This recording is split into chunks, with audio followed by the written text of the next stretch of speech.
प्रणाम। जय जगन्नाथ। श्रीमद्भागवतम नवम स्कंद नवम अध्याय श्री भागीरथी चरित्र एवं गंगा अवतरण। श्लोक 1 रु 7 रमा साहू माता जी अनुवाद देखिए।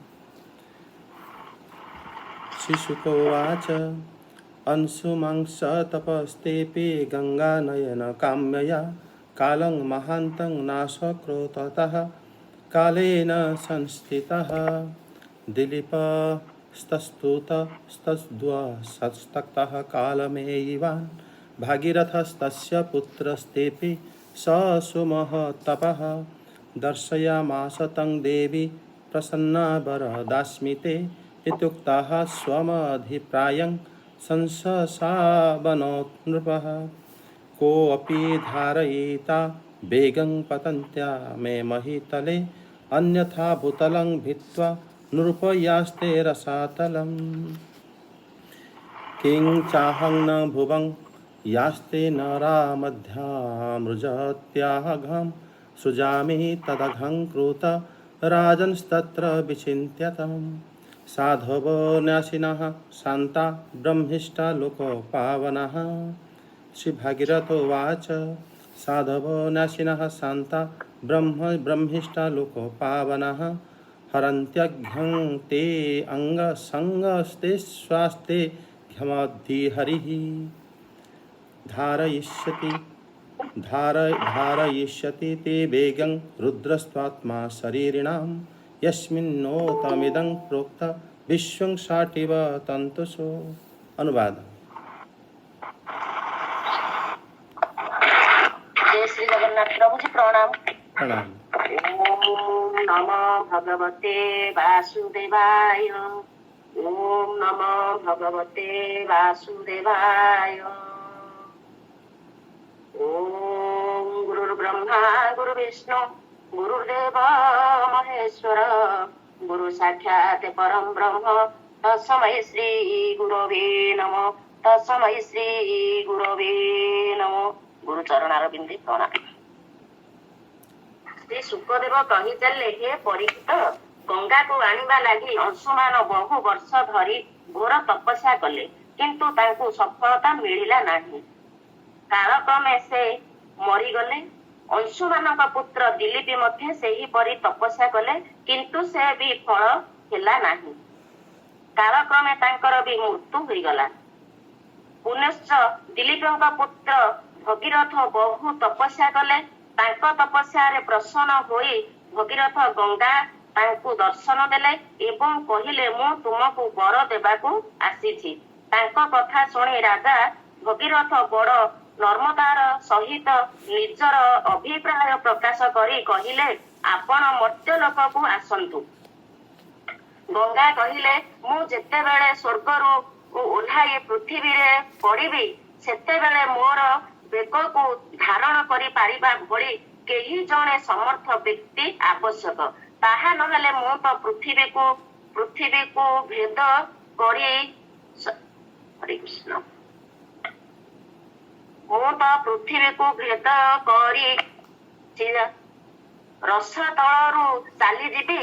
ता छड़ा आउ गोटिए कारणरू भी मु पृथ्वी को जीवाकू चाहू नाही। कारणटी हेला, लोके तो मो जलरे सेमानकर पाप धोइबे, किंतु मु से सब पाप को धोइबी केउठी। तेणु हे भगीरथ, ए विषयटी तुमे भल भाबरे विचार करी कह। भगीरथ कहिले, माता, जेउ माने इहलोक परलोक धन संपद और स्त्री पुत्र इत्यादि कामना त्याग करी देइछंती, जेउ माने संसाररू उपरत होई निज निज मध्यरे शांत और तृप्त, जेउ माने ब्रह्मनिष्ठ और लोकमानकु पवित्रता करुथिबा परे पर परिकारी सहान्न सेमानकर अंग परस्परे आपणकर पाप भार नष्ट करी देबे।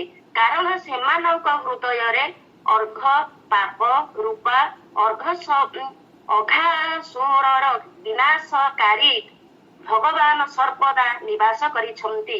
समस्त प्राणीकर आत्मा ଆତ୍ମା ହୃଦଦେବ ଆପଣଙ୍କ ଅବତରଣ ସମୟର ପ୍ରଖର ବେଗ ଧାରଣ କରିପାରିବେ। କାରଣ ଶାଢ଼ୀ ଯେପରି ସୂତାରେ ଓ ଓତପ୍ରେତ ସାରା ବିଶ୍ୱ ସେହିପରି ଭଗବାନଙ୍କ ରୁଦ୍ରଙ୍କ ଠାରେ ଓତପ୍ରେତ। ଶ୍ରୀ ସୁକଦେବ କହି ହରେ କୃଷ୍ଣ 7-8 ଅଛି। ପ୍ରଭୁଜୀ ପ୍ରଣାମ। ଠିକ୍ ଅଛି, ଧନ୍ୟବାଦ। ଏତିକି ପହଞ୍ଚିଲା। ପ୍ରଭୁଜୀ ପ୍ରଣାମ। ପ୍ରଣାମ। ପ୍ରଭୁଜୀ ପ୍ରଣାମ। ଜୟ ଶ୍ରୀ ଜଗନ୍ନାଥ। ଜୟ ଜଗନ୍ନାଥ। ଏଠି ପ୍ରଥମ ଶ୍ଲୋକରେ ଶ୍ରୀ ସୁକଦେବ ଗୋସ୍ୱାମୀ ପାଦ ଗତକାଲି ଇଏ ଶୁଣିଥିଲେ କି ଅଂଶୁମାନ ଭଗବାନ ଶ୍ରୀ କପିଳଙ୍କୁ ବହୁତ ସୁନ୍ଦର ସ୍ତୁତି କରି ତାଙ୍କୁ ପ୍ରସନ୍ନ କରାଇ ତାଙ୍କଠୁ ଉପାୟ ପଚାରିଥିଲେ ଏବଂ ଭଗବାନ କପିଳ ତାଙ୍କୁ କହିଥିଲେ କି ତୁମେ ଦେବୀ ଗଙ୍ଗାଙ୍କୁ ଆଣିବା କଥା। ମାନେ ଶ୍ରୀ ଭଗବାନ କହିଥିଲେ ବତ୍ସ ଅୟଂ ଅଶ୍ୱଃ ତବ ପିତାମହ ପଶୁ ନିୟତାମ୍ ଇମେ ଚ ପିତରଃ ଦଗ୍ଧା ଗଙ୍ଗାମ୍ଭଃ ଅହସି ଇତରନ୍ନଃ। ସେ କହିଲେ କି ଯଦି ପିତୃଗଣ ଯେଉଁ ଦଗ୍ଧ ହୋଇଯାଇଛନ୍ତି ତାଙ୍କୁ ଉଦ୍ଧାର ଯଦି ଚାହୁଁଛୁ ତାହେଲେ ଗଙ୍ଗାଙ୍କ ଜଳରେ ଯଦି ତର୍ପଣ ହେବ ତାହେଲେ ସେ ଉଦ୍ଧାର ହେଇଯିବେ। ଆଉ ଗଙ୍ଗା ସେ ସମୟରେ ପୁରା ପୃଥିବୀରେ ନଥିଲେ।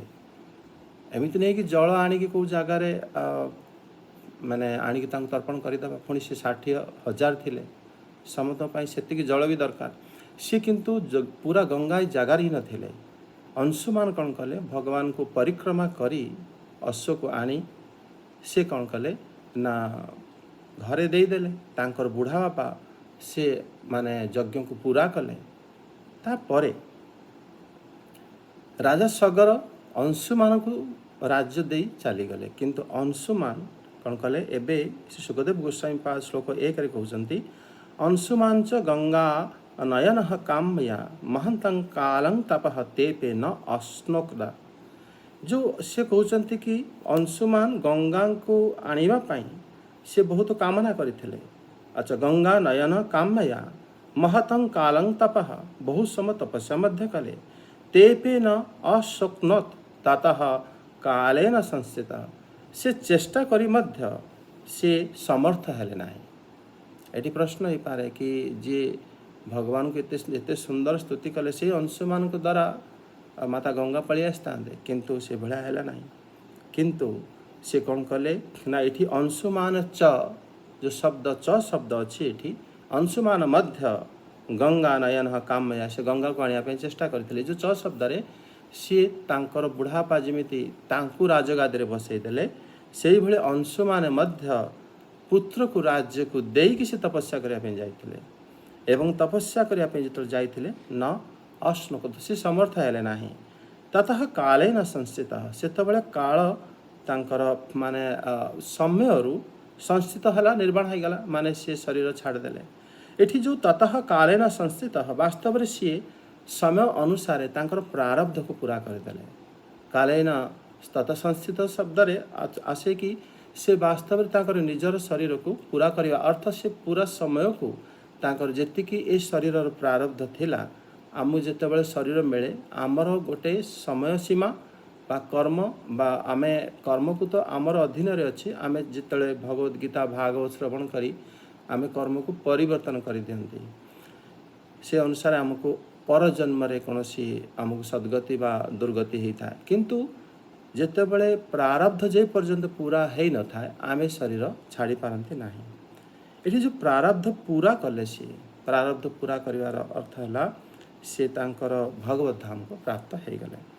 ତାପରେ ସେ କହୁଛନ୍ତି ତତ୍ ସୁତଃ ଦିଲୀପଃ ତଦ୍ ବସକ୍ତଃ, ସେ ସେଇଭଳି ଅଂଶୁମାନଙ୍କ ଭଳି ଦିଲୀପ ମଧ୍ୟ କ'ଣ କଲେ ନା ଦେବୀ ଗଙ୍ଗାଙ୍କୁ ଆଣିବା ପାଇଁ ଅସମର୍ଥ ହେଇଗଲେ ଏବଂ ସିଏ ମଧ୍ୟ ପ୍ରାପ୍ତି ହେଇଗଲେ। ତାପରେ ତାଙ୍କର ପୁତ୍ର ଭଗୀରଥ ହିଁ ତପସ୍ୟା କଲେ। ସୁକଦେବ ଗୋସ୍ୱାମୀ ବଡ଼ ସଂକ୍ଷେପରେ ସେ ଶ୍ଲୋକକୁ ଗୋଟେ ଗୋଟେ ଜାଗାରେ ବୋଲି ଦିଅନ୍ତି। ସେ ଜାଗାରେ କହୁଛନ୍ତି ଯେମିତି ଅଂଶୁମାନ ବିଷୟରେ ତୁମେ ଶୁଣିଲ ସେଇଭଳି ଦିଲୀପ, ତା ଅର୍ଥ ଦିଲୀପ ମଧ୍ୟ ଭଗବତ ଧାମ ପ୍ରାପ୍ତ ହେଇଗଲେ ଏବଂ ସେ ସେଭଳି ମଧ୍ୟ ଅଂଶୁମାନଙ୍କ ଭଳି ସେ ମଧ୍ୟ ଧର୍ମପୂର୍ବକ ପ୍ରଜାମାନଙ୍କୁ ପାଳନ କଲେ, ଭଗବତ ଧାମ ପ୍ରାପ୍ତି ହେଇଗଲେ। କିନ୍ତୁ ସିଏ ମାନେ ଦେବୀ ଗଙ୍ଗାଙ୍କୁ ଧରାପୃଷ୍ଠକୁ ଆଣିପାରିଲେ ନାହିଁ। देवी गंगा को न आनी पारिबार तार कारण जोटा सी आमे आगु को जानिबा कि देवी गंगा कहीं आसी पारु नथिले आउ तापर तांकर पुत्र भागीरथ जो भगीरथ से बहुत तपस्या कले आउ अंश माने मध्य सेही भली माने दिलीपी मध्य सेही भली भगवत धाम वैकुंठ प्राप्त हो गले तापरे देखो सूर्यवंशी राजा समस्त बड़ पवित्र तापरे तंग प्रसन्ना देवी दर्शयामास जितेबले एठी भगीरथ सुमहतः तपह तेपे तांकु से भल भाव तपस्या कले किंतु तापरे से कहते तांको ऊपर देवी प्रसन्न हेले प्रसन्न कहीं हेले भगवत माने सी देवी गंगा को कहा जाए ना भगवत पद सी भगवान पद रु ही जात होता चरण रु सी प्रसन्न हो गले प्रसन्न तो सेबे हुए जितेबले आमे आम निज भलिया क्या देखती बा आमे जहाँ चाहूँच जड़े किए जब मिलगला ताकू देखिए आम खुशी बनते एठी वास्तव में जो भगीरथ देवी गंगा निष्पाप कारण सी माने कौन सी पाप उल्टा तांको पाखक गला परे नष्ट हो जाए आ भगीरथ मध्य से ही भली थिले एवं देवी गंगा मध्य परोपकारी राजा भगीरथ भी परोपकारी निज पाई सी देवी गंगा को माने तपस्या करू नथिले तांकर वंश रे समस्त चाहूले देवी गंगा आसीबो तो आमर जो पूर्वज माने उद्धार जतिक न हेबे ए पूरा जगत रे माने सूर्यवंशी राजा माने ही गोटे बड़ अवदान आम समस्ते तांको निकट रे ऋणी आज भी आम जो कुंभ जाती बा साधारण समय जिते आम जाती गंगा नदी का स्नान करती समस्त पाप धुली जाए एवं ये उपहार गोटे परोपकारी व्यक्ति व्यतीत किए दे पारियो ये परोपकारी गुण एवं एभले निष्पाप गुण देवी गंगा को प्रसन्न कर देथिला अन्यथा सी एक प्रसन्न केमिति हेबे सी प्रसन्न हेई तांको दर्शन देले एवं दर्शन देले कि ते वरदा अस्मि मु तुमको वर देवाई चाहूँ माने एते खुशी हो गले से पचारे से कौन मांगुची मु तुमको से देवी तुम कौन चाहूच एभली तापरे माने से कौन अवनत नृप से अवनत हो बड़ नम्र सहित सी देवी गंगा को एवं अभिप्राय संशस तांकर निजर अभिप्राय को से कहले कि देखो प्राय तापर देवी गंगा को तपस्या करिवार कहू जगह देखा जाए ना किंतु भगीरथ से निजे तपस्या करथिले एवं देवी गंगा मध्य तांको बड़ प्रसन्न है कि देखो ना भी आज भी माने गंगा को भागीरथ कहा जाए एठी तापर से कहउजंती देवी गंगा कहले कि नृप महितले पतंत्या में वेगं कोपि धारयिता प्रथम प्रश्न मोर ये उत्तर दबा उचित कि मुझे बड़े आसबि ये मही माने जो धरती माने जो पृथ्वी पृष्ठ रे मोर बेग को किए धारण कर जी बेग को धारण कर प्रथम कथा से पृथ्वी पृष्ठ रे रहउथबो एवं पृथ्वी भिन्न होइतबो नहले से बेग को धारण केमिति करिवो जदि आमे कहवा कि आमे माने गोटे उपरु गोटे जिनस पड़ुचे एवं आमे ताऊ धरिदेवा जदि से जिनस एते भारी आमे भी तो आमको नहीं भी तो सी रसा तल पशि जाई पारंती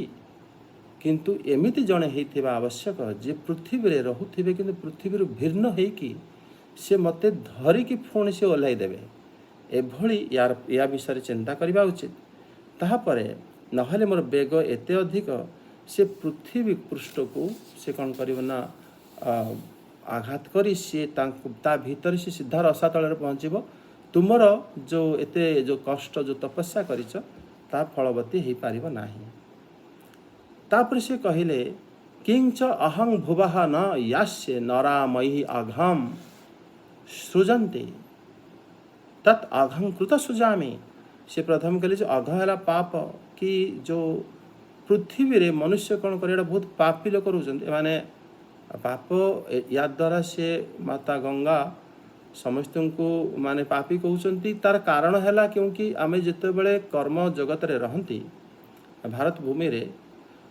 लोक माने कौन करती ना से आमर साधु सन्यासी मत अनुसार से पुण्य काम करिथांती पुण्य काम द्वारा से कौन करती ना स्वर्ग प्राप्ति होती कि पुण्य काम द्वारा ता माने सी ता किसी भल जिनस चाहती जिते जड़े भल जिनस चाहे तार विपरीत क्रम आपे आपे पाप हो जाए से व्याघात हो जाए पाप हो तुम जदि कौन माने गोटे जगह सफा करुच तार अर्थ आ गोटे जगह को निजे तुम गंदा करुच कारण ये मलिगुड़ा नहीं कि सीढ़ी पकईदेव यही भाव में पाप और पुण्य द्वंद्व जगत रे एकाठी थाए सी कौन करती सी कहते कि ये जो लोक मैंने से कौन करती ना पृथ्वी रे मनुष्य माने ता पाप को मोर जल जो स्नान करेंगे पाप सब चलीज किंतु मो पाप कुए नब ये प्रश्न थिला माने से प्रश्न आसला कि यस्य नरामयी आघाम मते तो पाप देदेवे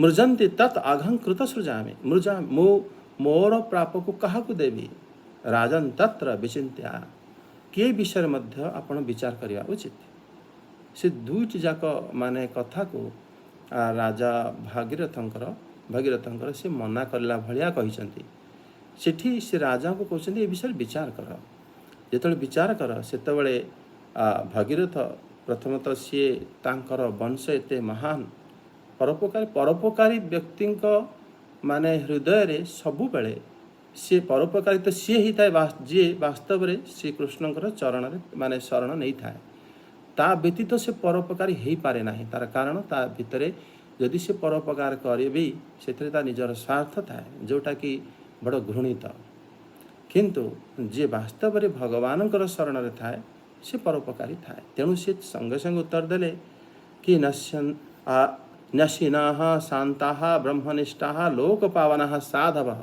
से कहते कि माता केवल पापी लोक आपण पाखु आसी बोले आप कहीं कहते ता भीतर भी तो शांत ब्रह्मनिष्ठ लोक पावन जो माने लोक पवित्र करुवा साधव से माने भी तो आसबे आ केबे हेले कौन भारत से भली साधु ठारू विमुक्त हो पूरा मुक्त हो कहीं साधु रे ना जगत रे एक कथा मध्य से प्रश्न कले कारण न्यासीना शांता ब्रह्मनिष्ठा लोक पावना साधव अंग संगात तांकर अंग संग जेतबळे हब ते अघं हरंती से आपणकर पाप को हरण करि नेबे कारण तेषु अघमेत हरि ही आस्ते तार कारण हैला से माने श्री हरि को धारण करंती यार उपाय भगीरथ राजा भगीरथ से जानिचंती माने हमर भारत भूमि रे श्री बद्रीनारायण रहुचंती एवं श्री रामेश्वरम श्री जगन्नाथ एवं श्री द्वारकानाथ ये जगह जो सबु बेले थाए एवं सी कहते एभली जो साधु माने आसबे तांकर अंगस्पर्श एठी आमे जो एबे आज भगवत गीतार मध्य जानिले ब्रह्मभूत जी सी आत्मा रे रमण करे से बाहर कौन सी वस्तु को से चाहे नहीं एभली व्यक्ति से मानकर आश्रा देवी गंगा नहले देवी जमुना बा देवी गोदावरी एभली तीर्थस्थान बा नदी कूल ही से माने रहंती आ से माने जितल तांकर अंगस्पर्श हुए सेते बेले सी पाप को हरण करिया पे से जानते नहीं आपे आपे पाप हरण हो जाए तार कारण है आप जमी जानी जो जगह एटा डिफ्यूजन प्रोसेस भाया जोठी जोटा बेसी थाए जोठी जोटा कम था से जगह को आपे आपे गति करी जाए आमर पाप अच्छी आमे जीवा माने माता गंगा रे स्नान डुबिक लगाइबा पाप चलीगला आउ जड़े गले सी बिल्कुल निष्पाप माने सी निष्काम कर्मी एवं सी भगवान को धारण कर अंतर्मुखी से पहुँची गले सेगुड़ा सब एंक भीतर पलि आसला लेकिन एंक भीतर श्रीकृष्ण रोथुबारु से एंकु किछि कलमश न करी से जगार माने अदृश्य हो जाए एवं आम मध्य समुद्र मंथन रे जानी थिले अन्यान्य नदी प्रत्येक नदी रे पाप क्षय हो जाए स्नान रे से जल सब एकाठी होई से पाप एकाठी होई कि से माने कालकूट विष रूप में प्रकट होता से विषय सुखदेव गोस्वामी से कही एवं सी माने एते माने पाप से ताकू पुणी स्वयं भगवान श्री शंकर ताकू धारण करथिले एभली भाव रे माने एठी जगत रे समाधान होता कहीं कहार माने कहीं जने नबा को पड़ो सी कौन जगार कोटा रहे ना जितेबाला से कहले श्री भागीरथ ताको बड़ सुंदर भाव उत्तर देले कि अघं हरन्ति तेषु अघमित हरि आस्ते। श्री भगवान तांकर हृदय बास करुथबारु से साधुंकर अंगस्पर्श पाइबा क्षणे से पाप तुरंत चली जाए। से खाली आचमन प्रथम करते साधु मैंने जो जाती गंगा नदी को तापर ताकू आनी हाथ में स्पर्श करती प्रथम पादरे नुह आम नदी में गाधे जाए सीधा धाई धाई पशि जाते नदी भितर किंतु साधु प्रथम नदी दंडवत कर से जल आचमन करती तापर मस्तक धारण करे तापर से अंत भीतर को जाते। एठी माने से कहते कि तापर द्वितीय उत्तर दौरान कि शरीरिणाम आत्मा रुद्र ते वेगं धारयिष्यति। से कहते कि माता आपणकर वेग को जे कि शरीरिणाम आत्मा जे समस्त शरीरधारींकर आत्मा से धारण करेंगे। यत्मिन इदं विश्वम तंतुसुः साटिव ओत प्रतंच माने से समस्त शरीरधारींकर आत्मा कि भली आत्मार तो सातटा अर्थ अच्छी माने से कहते समस्त शरीरधारींकर आत्मा कि भली से कहते कि समस्त शरीरधारींकर आत्मा एइथिपाई कारण से जेमिति गोटे वस्त्र गोटे सूतारे तैयारी होता है से सूता आड़े चले लंबारे चले से माने पूरा वस्त्र को बुणी दिए से भली गोटे श्री शंकरंकर वास्तव में संपूर्ण विश्व तांकर ही बिल्कुल जोड़ा है कि अच्छी कारण आम तृतीय स्कंदर जानी भगवान शिवंकर जो प्रादुर्भाव होता से श्री ब्रह्माजी तांको जो 11 स्थान देते से 11 स्थान भितर पूरा विश्व आसी जाउछे कारण मन अच्छी ता भितर इंद्रिय माने अच्छे पृथ्वी अच्छी जल अग्नि वायु ये सर्वत्र जगह से बास कर सी एथिरे बास करी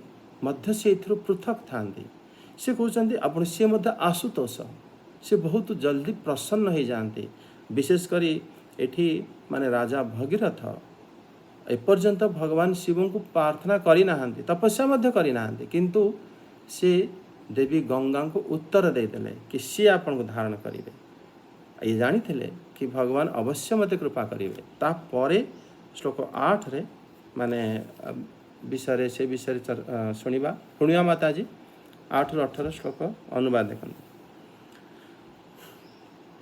इत्युक्त्वा स नृपदेवं तपसा तोषयच्छिन्नवत् कालेनाप्लि यशा राजन्स्तस्थेया सह समोष्यति शतः तथेति राज्ञाभिहितं सर्वलोकहितः शिवः दधारा वहनो गंगा पादपूतजलांहरेः भगीरथः स राजर्षि निन्ये भुवन पावनीं यत्र स्वपितॄणां देहा भस्मीभूताः स्म सेरते रथेन वायुवेगेन प्रयान्तमनो धावति देशान् पुनन्ति निर्दग्धा नासिञ्चन्त्यगरात्मजान् यज्जलस्पर्शमात्रेण ब्रह्मदण्डहता अपि सगरात्मजा दिवं जग्मुः केवलं देहम्भसि अम्भभिः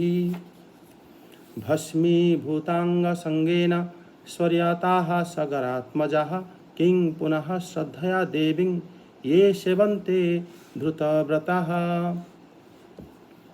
न यो तत्परमाश्चर्यं स्वध्युन्यः यदि होदितम् अनन्तचरणाम्भोज प्रसूताया भवच्छिदः सन्निवेश्य मनो यस्मिन् श्रद्धया मुनयो अमलाः त्रैगुण्यं दुस्तज्यं हित्वा सद्यो यतास्तदात्मनाम् श्रुतो भागीरथाञ्जज्ञे यतस्य नाज्यो अपोभवत् सिन्धुदीपस्ततस्तस्मात् द्यूतायुस्ततो अभवत् ऋतुपूर्णानलशाखो यो अस्य विद्यामयाङ्नलात् दध्वा यक्षोहृदयं चास्मै सर्वकामस्तो ततसुतः ततः सुदास सत्पुत्रो मदयन्ते पतिर्नृपः अहोर्मित्रसहं यं वै कल्मषाङ्घ्रि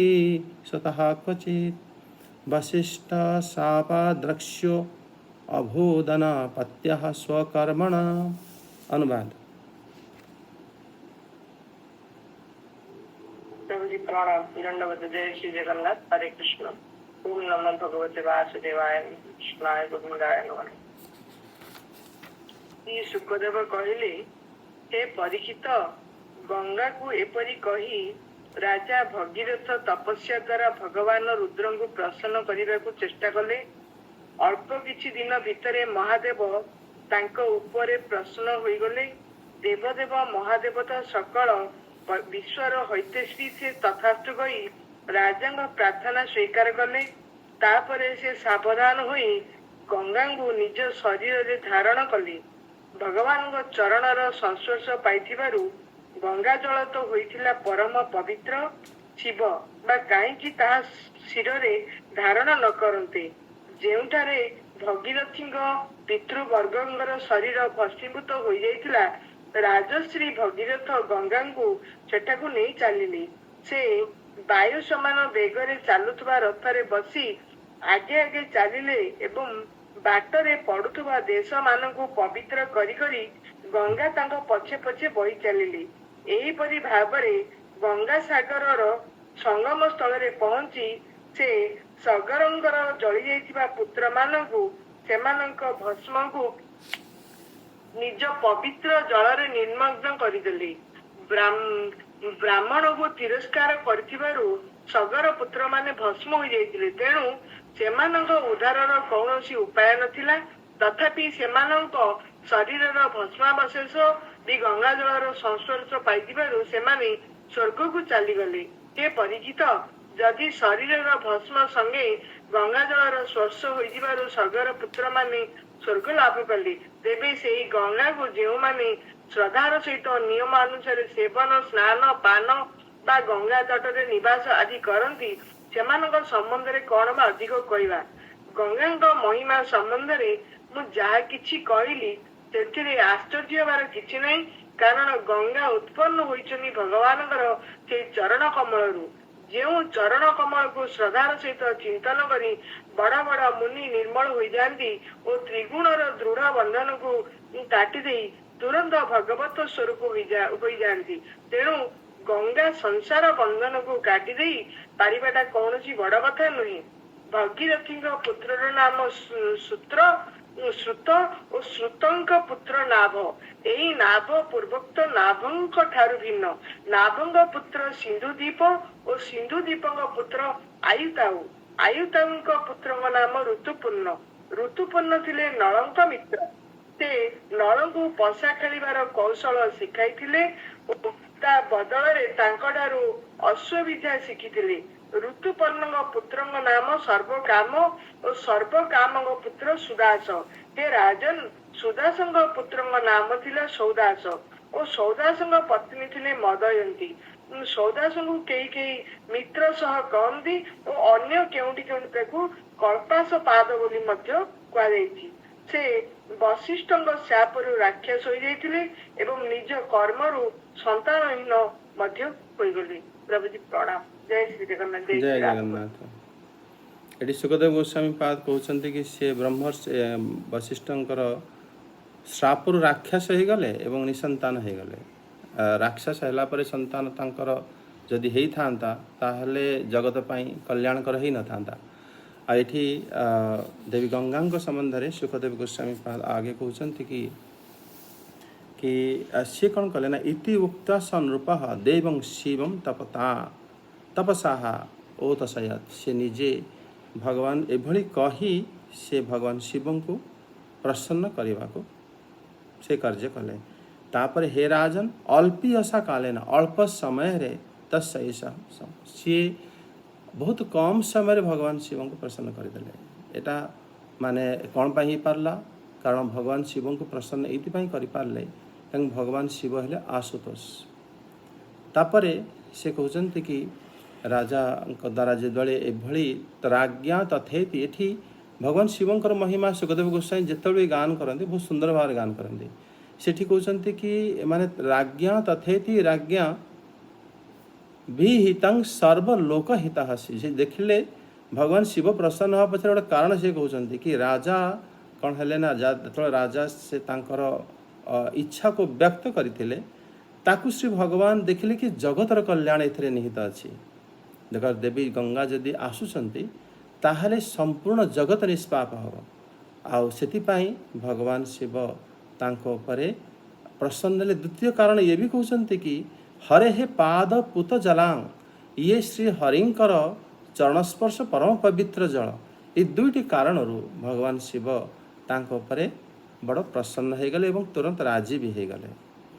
तापरे भागीरथी कौन कले माने देवी गंगा को सेठू आनिले एवं आनी से जो जगार तांकर पितर थिले से जगह को गले। वायु वैज्ञानिक तांकर रथ को बहुत तेज रे से नहीं चली थिले एवं नेला परे राजा भागीरथ पछे पछे माता गंगा चली चलले एवं एभली जाई से जिते जो जो रास्ता रे जाउथले से रास्ता माने सबू जगह को पवित्र करके चलुला। से मान से कहते गंगा जल स्पर्श पाई ब्राह्मण माने जो ब्राह्मण मानकर तिरस्कार जो तांकर गति होता से पाउंस हो जाते आ जानी पाउंस रे भी तांकर आत्मा बास करुला। मान जिते बड़े पापी आत्मा जोटा माने जोटा कौन से अपराध थाए से माने आम कह शरीर जलीगला से चलीगले से माने सेमिति हुए ना। से आमर गोटे क्रिया अच्छी आम मैंने जिते दशा क्रिया करती एकादश क्रिया करते पिंडदान करते ताको कहा जाए कि इनको गोटे वर्ष पर्यंत पिंडदान थाए माने मासिका फिर 3 मासिया फिर 6 मासिया तापर कहते इनको नहीं कि गंगा जल रे विसर्जन कर दियो। से क्रिया ये थाए जदि भी टिके असुविधा कोठी थाए ताहले से गंगा जल रे पड़ी राखणी से शुद्ध हो जाए। तापरे माने ए जगार से माता गंगांकर से महात्मा को वर्णन करिसेंती। तापरे एठी जो सगर पुत्र मानक पाई गोटे शब्द व्यवहार करिसेंती सेटा हला दिबंग जगमुह। तार अर्थ है कि से वास्तव रे से माने को माने स्वर्ग लोक जो जाइछंती कहिसेंती स्वर्ग लोक किसी को जगार आमर भागवतम रे से स्व शब्द निज होता है निजे था निजर लोक रे वैकुंठ लोक ही आसी था। कारण आम समस्त निज लोक है भगवत धाम। तेणु एठी जमिति आम दशम स्कंदर मध्य शुणा जिते पूतनांकर माने होइथिला उद्धार से स्वर्गलोक कथा कहुई से अर्थ रे एक जानी हम। कारण एमानक पई सगर पुत्रक पई माने एते कष्ट रे भगीरथ राजा देवी गंगा को आनी एवं भगवान शिव मध्य से आशीर्वाद देते। तेणु एमाने स्वर्ग जीवाई सब काम कहीं करेंगे सी ए जगह स्वर्ग शब्द है सी वैकुंठ प्राप्त निज लोक को चली जाते सबुदिन से पुणी द्वितीय थर से जन्म हो नाला। तापरे जिते बड़े हाँ ये जो स्वर्याता से श्रद्धा धृत व्रता देवी सेवन्ते किं पुनः आसे कहते कि जदि पाउंसरे यदि भस्मीभूतांग संगेन सगरात्मजा स्वर्यता जदि ता पाउंस को स्पर्श करी गंगा जलर जो स्पर्श हो गला से जदि से माने भगवत धाम प्राप्त हो गले ताहेले जो माने डेली गंगारे स्नान करुछंती बा गंगा पाख को जाउछंती सेवन करुछंती ताल तांको विषय आ कौन चिंता करियार अछि। कारण इस समय भागवत कथा भी गंगा नदी कूल ही होउथला जो परीक्षित महाराज जोटी अवस्थान करते श्री सुखदेव गोस्वामी पास श्रवण कराउथले। तापरे सी माने कहउछंती कि आ गोटे श्लोक कहउछंती कि भवच्छिन्दः अनंत चरणाम भोज प्रसूताया सी भगवान श्री अनंत भगवान चरण रो से कौन होते ना आविर्भाव होती स्वर्धन्या तत् इहो दिनम एतत् परमाश्चर्यन इतरे आश्चर्य हबार किसी ना। कारण श्री भगवान चरण कमल आसी ए गंगाकर ये सब अद्भुत शक्ति पाखे था। निर्मल मनमुनि माने भगवान चरण कमल को श्रद्धापूर्वक सेवन करती मन लगाई भजन करती सबई मन कृष्ण पदार बिंद बिंदयोर आमर अम्बरीश महाराज को पाखने जानी से मन को भगवान श्री चरण रे लगाई रखी था। एवं एठी से कहते कि से माने ये 3 गुणरू जो कठिन बंधन को मध्य से माने काटी दियंती जी केवल तांकर चरण को चिंता करिकी ए बंधन को काटी दियंती आ तांकर चरण रो बाहर थिबा जलरू जने स्नान कले बंधन कटि जीव एटा आश्चर्य कथा कौन। तेणु एथिरे कौन हुए ना आम मानकर भाव निहित रहिबा उचित। कि वास्तव में आम निष्पाप हो गले आमर विश्वास न रहिले से गंगा जल मध्य आमको पवित्र कले मध्य आमर विश्वास नथिबार पुनर्बार पुणी आम पाप करती पुणी आम पापी हो जाती। अविश्वास मध्य गोटे प्रकार पाप जमीती ये पर बहुत कथा बहुत लोक माने लोक कथा शुणा को मिले माने जमीती गंगा माता जो माने स्नान करके आसते सब निष्पाप से माने कहीं महात्मा कहते कि से माता पार्वती का प्रश्न थिला कि प्रभु ये समस्त निष्पाप हो भगवान कहले कि ना समस्ते हुंते ना जार विश्वास थाए से निष्पाप होता है से परीक्षा करने से माता गंगा पाखर माने माता गंगा नदी कूल देवी पार्वती एवं भगवान शिव साधारण मनुष्य रूप से माने जमिति माने जमिति कौन रोग हो जाइए पड़ जाइए रूप से अभिनय कले गंगा नदी स्नान करके जो मनुष्य आसुले माता पार्वती प्रश्न कले देख मो पति को टी उठे बसाई दियो मु पारू नाही किंतु ध्यान रहे जदि तुम्हें निष्पाप न ताहले मो पति को छुईला क्षणी तुम्हें ये जगार तुम मृत्यु हो जो लोक मैंने गाधी आसुले सी कहले आम तो गंगा नदी स्नान करूँ पारे किसी पाप रही जाइए आम निजर मरवा कहीं से सब छाड़ी चलीगले कि जड़े व्यक्ति सी कहले कि जो मुझा करदेवी सी कहले जदि कि तुम्हें निष्पाप न ताहले तुम मृत्यु हो कि से कहले कि हे माता शास्त्र रे ए विषय बहुत सुंदर भाव वर्णन अच्छी कि जी भी गंगा नदी थरे भी स्नान करे तार से निष्पाप हो जाए सी कथा मते मु विश्वास करे ता सत्वे भी मोर मृत्यु हो जाऊ बा न हो जाऊ किंतु मो शास्त्र जो बाणी लेखा जाइए मो गुरु मते जहाँ कहते से मोर पूर्ण विश्वास अच्छे तेणु आप चिंता करतु ना तेणु से भगवान शिव से जगार कहले कि देवी पार्वती देख समस्त विश्वास न था जमी आम जो महाप्रसाद सेवन करती महाप्रसाद गोविंदे नम ब्रह्मणे वैष्णवे स्वल्प पुण्यं बतांग राजन विश्वास नैव जायते एक कथा कहीं कहुई पद्म पुराण महाप्रसाद गोविंद और ब्राह्मण एमाने समान किंतु जार कम पुण्य स्वल्प पुण्यं बतांग राजन विश्वास से विश्वास हुए नहीं महाप्रसाद एवं स्वयं कृष्ण एवं जी तांकर भक्त जी तांको धारण करे ये सब बराबर एका समान समस्ते ये भाव शास्त्र रे माने समस्ते हेले मध्य समस्ते ही पारती ना कहीं विश्वास न था आ विश्वास ही भगवान शिव को कृपार ही आसी था माता पार्वती को कृपा जहाँ जहाँ पर आप चतुर्दश स्कंद देखिए से जगार अच्छी माने नंदीश्वर श्राप भृगु मुनि श्राप ए विषय भल भाव चर्चा है वास्तव से जहाँ को ऊपर श्री भगवान शिवंकर करुणा नथिबा कृपा नथिबा जी शिवंकर द्वेषी से माने तत्व को केबे बुझी पारती ना एवं से माने संसार सुख को सब बेले चाहती आ से माने जो माने संसार को चाहती वास्तव से माने भगवान शिवंकर द्वेषी आ से भली व्यक्ति केबे हेले माने एभली प्रकार निष्पाप हो पारती ना आउ से माने जितेबाला स्नान करते निष्पाप हो जाती कि जिते आसती तांकर विश्वास पूर्ण नथिबार से पुनर्बार पाप करते एभली भाव पुणी से पापी होकर रही था।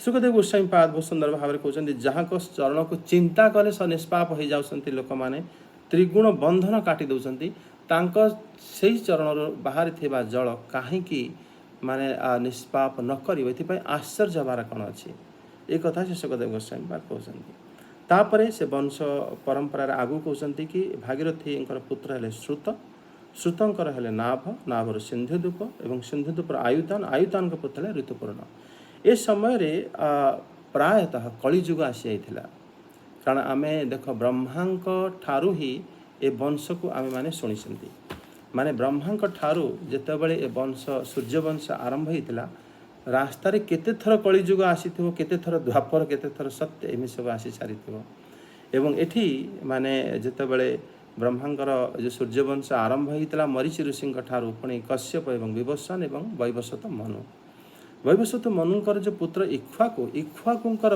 जो वंश आमे एबे माने शुणुचंती एथिरे आमे एबे राजा नाभ सिंधुदीप आयुत ऋतुपूर्ण से वंश रे मात्र 51तम राजा आ से 51तम राजा समय रे आमे कारण काहे कहले कलिजुग प्राय आसी जाइथिबो का सी थिले राजा नळंकर मित्र आ नळ दमयंती कथा महाभारत रे अछि এবং ସେତେବେଳେ ସିଏ ମାନେ କଳିଯୁଗ ଏବଂ ଦ୍ୱାପର ଯୁଗ ଦୁଇ ଜଣ ମିଶିକି ତାର ବୁଦ୍ଧି ହରଣ କରି ତାଙ୍କ ସହିତ ଏଭଳି ଯେଉଁ ବି ହେଇଥିଲା ତାଙ୍କର ଅସୁବିଧା ହେଇଥିଲା ତାଙ୍କ ସହିତ ୟାଙ୍କୁ ତୁଳନା କରାଯାଇଛି।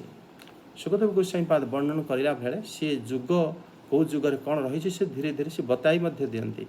ଏବଂ ଏଠି ଯେତେବେଳେ ମାନେ ଋତୁପୂର୍ଣ୍ଣ ତାଙ୍କୁ କ'ଣ କରିଥିଲେ ନା ଯେଉଁ ପାଶ ଖେଳିବା ଶିଖାଇଥିଲେ ଆଉ ତାଙ୍କଠାରୁ ସିଏ ଅଶ୍ୱବିଦ୍ୟା ଶିଖିଥିଲେ। ଅଶ୍ୱବିଦ୍ୟା ନଳ ମହାରାଜ ବହୁତ ବଡ଼ ଦକ୍ଷ ଥିଲେ ଏ ବିଷୟରେ ମହାଭାରତରେ ଭଲ ଭାବରେ ବର୍ଣ୍ଣନା ଅଛି। ଏବଂ ଋତୁପୂର୍ଣ୍ଣଙ୍କର ପୁତ୍ର ହେଲେ ସର୍ବକାମ। କଳିଯୁଗ ପରେ ପୁଣି ସତ୍ୟଯୁଗ ଆରମ୍ଭ ହେଇଛି। ଏଭଳି କେତେଥର ଯୁଗ ଆରମ୍ଭ ହେଲା ପରେ ସେ ମାନେ ଆମର ଦଶରଥ ମହାରାଜ ତ୍ରେତା ଯୁଗରେ ରାଜା ହେଇଥିଲେ। ତାପରେ ସର୍ବକାମଙ୍କର ସୁଦାସଙ୍କ ପୁତ୍ର ହେଲେ ସୌଦାସ। ସୌଦାସଙ୍କର ପତ୍ନୀ ଥିଲା ମଦୟନ୍ତୀ ଏବଂ ସିଏ କ'ଣ ହେଲେ ତାଙ୍କ ମିତ୍ର ସହ କୁହାଯାଏ। ମିତ୍ର ସହ କହିବାର ଅର୍ଥ ହେଲା ସେ ପତ୍ନୀଙ୍କ ସହିତ ସେ ସହବାସ କରିପାରୁନଥିଲେ ତାର କାରଣ ତାଙ୍କୁ ଶ୍ରାପ ମିଳିଥିଲା ଏବଂ ତାଙ୍କୁ ସେଥିପାଇଁ ମିତ୍ର ସହ କୁହାଯାଏ। ସେ ମିତ୍ର ଭଳି ରହୁଥିଲେ ଏବଂ ତାଙ୍କୁ କଲଭାସଙ୍ଘ୍ରି ମଧ୍ୟ କୁହାଯାଏ କାରଣ ସେ ମଧ୍ୟ ତାଙ୍କର ପାଦ କଳା ହୋଇଯାଇଥିଲା। ସେସବୁ ଘଟଣା ଏବେ ସୁଖଦେବ ଗୋସ୍ୱାମୀ ପାଦ ବର୍ଣ୍ଣନ କରିବେ। ଏବେ क्षीरोदिनी माता जी 1927 हरि ओम। राजोवाच किं निमितो गुरः श्रापः सौदास्य महात्मनः एतद्वेदितुमिच्छामः कथ्यतां न रहो यदि। श्रीशुकोवाच सौदासो मृगयां कञ्चित् रक्ष्यो जघानः मुमचो भ्रातरं सो अथ गतः प्रति चिकीर्षया। सचिन्तन्नयं राज्ञः सुदारूपधरो गृहे गुरवे भोक्तुकामाय पक्वा निधे नराम्भिषं। परिवेक्ष्यमाणं भगवान् विलोक्य भक्ष्यमञ्जसा राजान्मस्य पत्क्रुद्धो राक्ष्यो भोवं भविष्यसि। रक्षकृतः तद्विदित्वा चक्रे 12 वर्षिकं सोऽप्ययोऽञ्जलिनादाय गुरुं सप्तुं समुद्यतः। वारितो मदयन्त्या अपि रुशतिः पदयोर्जहौ तिसः खमवह्निः सर्वं पश्यन् जीवमयं नृपः। राक्षसं भावमापन्न पादे कल्मषताङ्गतः व्यवाय काले ददृशे वनुको दम्पती ऋजौ। क्षुधार्थो जगृहे विप्रं तत्पत्याहात्कृतार्थवत् न भवान् राक्षसः साक्षादिक्ष्वा करुणामहारथः। मदयन्त्याः पतिवीरं नाधर्मं कतुमर्हसि देहे मे अपत्यकामया अकृतार्थपतिं द्विजम्। देहो अयं मानुषो राजन् पुरुषाखिलार्दथः तस्मादस्य अवधो वीर सर्वार्थवध उच्यते। अनुवाद। हरिओम। जय जगन्नाथ। प्रभु प्रणाम। प्रणाम माता। जय जगन्नाथ। भगवान महात्मा राजा परीक्षित पचारिले भगवान महात्मा सौदासଙ୍କୁ गुरु वशिष्ठ काहींकि शाप ଦେଇଥିଲେ ମୋର ତାହା ଜାଣିବାକୁ ଇଚ୍ଛା ହେଉଛି। ଯଦି ସେଥିରେ କୌଣସି ଗୋପନୀୟ ବିଷୟ ନଥାଏ ତେବେ କୃପା କରି ତାହା କହନ୍ତୁ। ଶ୍ରୀ ସୁଖଦେବ କହିଲେ, ହେ ପରୀକ୍ଷିତ, ଥରେ ରାଜା ସୌଦାସ ଶିକାର କରିବାକୁ ଯାଇଥିଲେ। ସେଠାରେ ସେ କୌଣସି ଏକ ରାକ୍ଷସକୁ ମାରିଦେଲେ କିନ୍ତୁ ତା ଭାଇକୁ ଛାଡ଼ିଦେଲେ। ରାକ୍ଷସର ଭାଇ ରାଜାଙ୍କର ଏପରି କର୍ମକୁ ଅନ୍ୟାୟ ବୋଲି ଭାବିଲା ଏବଂ ଭାଇର ହତ୍ୟାର ପ୍ରତିଶୋଧ ନେବା ନିମନ୍ତେ ନିଜେ ଜଣେ ରୋଷେଇଆ ବେଶ ଧରି ରାଜା ସୌଦାସଙ୍କ ନଅରକୁ ଗଲା। ସେଠାରେ ସେ ରୋଷେଇଆ କାମ କଲା। ଏ ଭିତରେ ଦିନେ ଗୁରୁ ବଶିଷ୍ଠ ଭୋଜନ କରିବା ନିମନ୍ତେ ରାଜାଙ୍କ ଘରକୁ ଆସିଥାନ୍ତି। ସେହି ରୋଷେଇଆ ବେଶ ଧରି ରାକ୍ଷସ ମନୁଷ୍ୟ ମାଂସ ରାନ୍ଧି ତାଙ୍କୁ ପରସି ଦେଲା। ବଶିଷ୍ଠ ତ ସର୍ବସମର୍ଥ, ସେ ପରୀକ୍ଷା ଯାଇଥିବା ଖାଦ୍ୟ ନିତାନ୍ତ ଅଭକ୍ଷ ବୋଲି ଜାଣି କ୍ରୁଦ୍ଧ ହୋଇଗଲେ ଏବଂ ରାଜାଙ୍କୁ ଅଭିଶାପ ଦେଇ କହିଲେ, ଏଭଳି କୁକର୍ମ କରିଥିବାରୁ ତୁ ରାକ୍ଷସ ହୋଇଯା। କିନ୍ତୁ ପରେ ସେ ଯେତେବେଳେ ଜାଣିପାରିଲେ ଯେ ସେହି କାମ ରାକ୍ଷସର ରାଜାଙ୍କର ନୁହେଁ, ସେତେବେଳେ ସେ ସେହି ଅଭିଶାପ କେବଳ 12 ବର୍ଷ ପାଇଁ ରହିବ ବୋଲି ବ୍ୟବସ୍ଥା କରିଦେଲେ। ଅଭିଶାପ ପାଇ ରାଜା ସୌଦାସ ମଧ୍ୟ ନିଜ ଅଞ୍ଜଳିରେ ଜଳ ନେଇ ଗୁରୁ ବଶିଷ୍ଠଙ୍କୁ ପ୍ରତିଶାପ ଦେବାକୁ ଉଦ୍ୟତ ହୋଇଗଲେ। କିନ୍ତୁ ତାଙ୍କ ପତ୍ନୀ ମଦୟନ୍ତୀ ତାଙ୍କୁ ସେପରି ଶାପ ଦେବାରୁ କ୍ଷାନ୍ତ କରିଦେଲେ। ସେତେବେଳେ ସୌଦାସ ବିଚାର କଲେ, ଚତୁର୍ଦିଗ ଆକାଶ ଓ ପୃଥିବୀ ସବୁ କିଛି ତ ଜୀବମୟ, ତାହେଲେ ମୁଁ ଏହି ତୀକ୍ଷ୍ଣ ଜଳ ଅଭିଶାପ ପ୍ରଣୋଦିତ ହୋଇ ଚଳୁରେ ଧରିଥିବା ଜଳ କାହା ଉପରେ ବା ପକାଇବି? ଏପରି ଭାବି ଶେଷରେ ସେହି ଜଳତକ ନିଜ ପାଦରେ ପକାଇଦେଲେ। ଏହି ରୂପେ ସେ ମଙ୍ଗଳାକାଂକ୍ଷୀ ବା ମିତ୍ରଙ୍କ ପ୍ରତି ନମନୀୟ ହୋଇଯିବାରୁ ତାଙ୍କର ନାମ ମିତ୍ର ସହ ହୋଇଗଲା। ସେହି ଜଳ ପଡ଼ି ତାଙ୍କର 2 ପାଦ କଳା ପଡ଼ିଗଲା, ତେଣୁ ତାଙ୍କର ଅନ୍ୟ ନାମ ହେଲା କଳ୍ମାସପାଦ।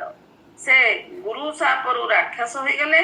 ଦିନେ ଏକ ବନବାସୀ ବ୍ରାହ୍ମଣ ଦମ୍ପତି ସହବାସ କରୁଥିବା ସମୟରେ ସେହି ରାକ୍ଷସ ହୋଇଯାଇଥିବା ରାଜା ସେମାନଙ୍କୁ ଦେଖିଦେଲେ। କଳ୍ମାସପାଦଙ୍କୁ ସେତେବେଳକୁ ଭୋକ ଲାଗୁଥିଲା, ତେଣୁ ଖାଇଦେବେ ବୋଲି ସେ ବ୍ରାହ୍ମଣକୁ ଟେକି ଆଣିଲେ। ସେତେବେଳକୁ ବ୍ରାହ୍ମଣ ପତ୍ନୀଙ୍କର କାମନା ପୂର୍ଣ୍ଣ ହୋଇନଥାଏ। ବ୍ରାହ୍ମଣୀ କହିଲେ, ହେ ରାଜନ, ଆପଣ ରାକ୍ଷସ ନୁହନ୍ତି, ଆପଣ ହେଉଛନ୍ତି ମହାରାଣୀ ମଦୟନ୍ତୀଙ୍କ ସ୍ୱାମୀ ଏବଂ ଇକ୍ଷ୍ୱାକୁ କୁଳର ବୀର ମହାରଥୀ। ଆପଣ ଏପରି ଅଧର୍ମ କରିବା ଉଚିତ ନୁହେଁ। ମୋର ସନ୍ତାନ କାମନା ରହିଛି ଏବଂ ମୋର ସ୍ୱାମୀଙ୍କର କାମନା ମଧ୍ୟ ଏବେ ପୂର୍ଣ୍ଣ ହୋଇନାହିଁ। ତେଣୁ ମୋତେ ମୋର ସ୍ୱାମୀକୁ ଫେରାଇ ଦିଅନ୍ତୁ। ହେ ରାଜନ, ମାନବ ଶରୀରର ଜୀବକୁ ଧର୍ମ, ଅର୍ଥ, କାମ, ମୋକ୍ଷ ଏହି 4 ପୁରୁଷାର୍ଥ ପ୍ରାପ୍ତି କରାଇଥାଏ। ତେଣୁ ହେ ବୀର, କୁହାଯାଏ ଯେ ଏହି ଶରୀରକୁ ନଷ୍ଟ କରିଦେବା ଅର୍ଥ ସବୁ ପୁରୁଷାର୍ଥକୁ ହତ୍ୟା କରିଦେବା। ପୁଣି ଏହି ବ୍ରାହ୍ମଣ ତ ବିଦ୍ୱାନ, ଏ ତପସ୍ୟା ସତ୍ସ୍ୱଭାବ ଓ ସଦ୍ଗୁଣ ସମ୍ପନ୍ନ। ଯେଣୁ ପୁରୁଷୋତ୍ତମ ପରମ ବ୍ରହ୍ମ ସମସ୍ତ ପଦାର୍ଥରେ ବିଦ୍ୟମାନ ହୋଇ ମଧ୍ୟ ସେଗୁଡ଼ିକର ଭିନ୍ନ ଭିନ୍ନ ଗୁଣମାନଙ୍କ ଦ୍ୱାରା ଆବୃତ ହୋଇ ରହିଛନ୍ତି। ଏ ତାହାଙ୍କୁ ସମସ୍ତ ପ୍ରାଣୀଙ୍କର ଆତ୍ମା ରୂପରେ ଆରାଧନା କରିବାକୁ ଚାହାନ୍ତି। ହରି ଓମ୍। ଜୟ ଜଗନ୍ନାଥ ମାତା, ଧନ୍ୟବାଦ। ଏଠି ସୁଖଦେବ ଗୋସ୍ୱାମୀ ପାଦ କହୁଛନ୍ତି କି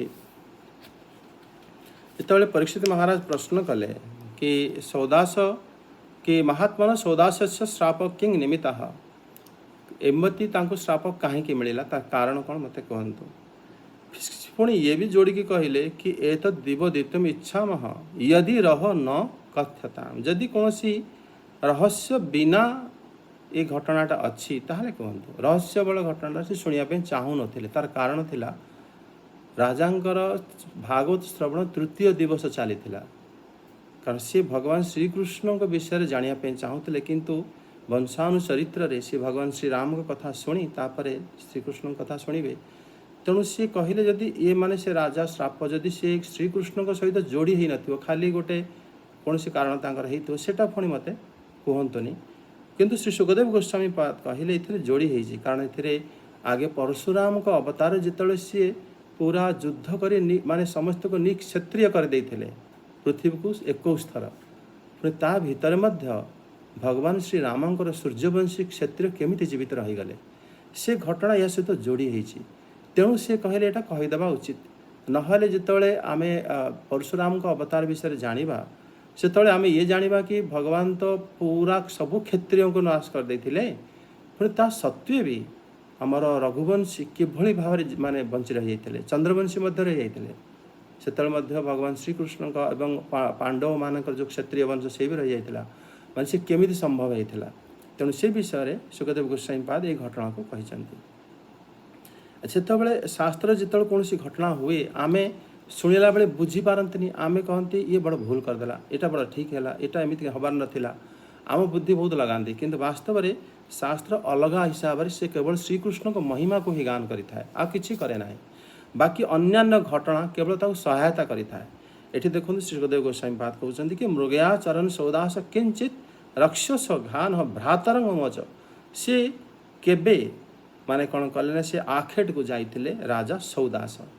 से रास्तार गोटे राक्षस मिलला राक्षस को मारिदेले कि से राक्षस 2 जण थे 2 जण थे से जन को मारे जन को छाड़देले से भाई थिला एवं जहाँ को छाड़िले सी प्रतिशोध नापे आसला माने देखो सी ये सब जानी शुणी कर नथिले से तले मन है तो छाड़देवा सी मन हबाटा ही बड़ कारण माने से भली तांकर इच्छा है जन को मार जन छाड़ दिया कौन ये कौन करदा आम आउ के आसले को मारदेवा ये आसी भावी किंतु सी कौन कला ना से राक्षस थिला से बहुरूपी धारण कर सक माने करि पारे सी आसी कौन कला ना राजा को रोसई घरे रोसैया को मारी ता बेसरे रही से रोसई करवा आरंभ कला क्यों एवं सी से पर्यंत जितेबाला गुरु वशिष्ठ जो दिन भोजन करने आसबे से दिन सी नर मांस को ता भितर भर्ती करी से रंधे की देदेला ता द्वारा से जानी या द्वारा राजांकर क्षति हम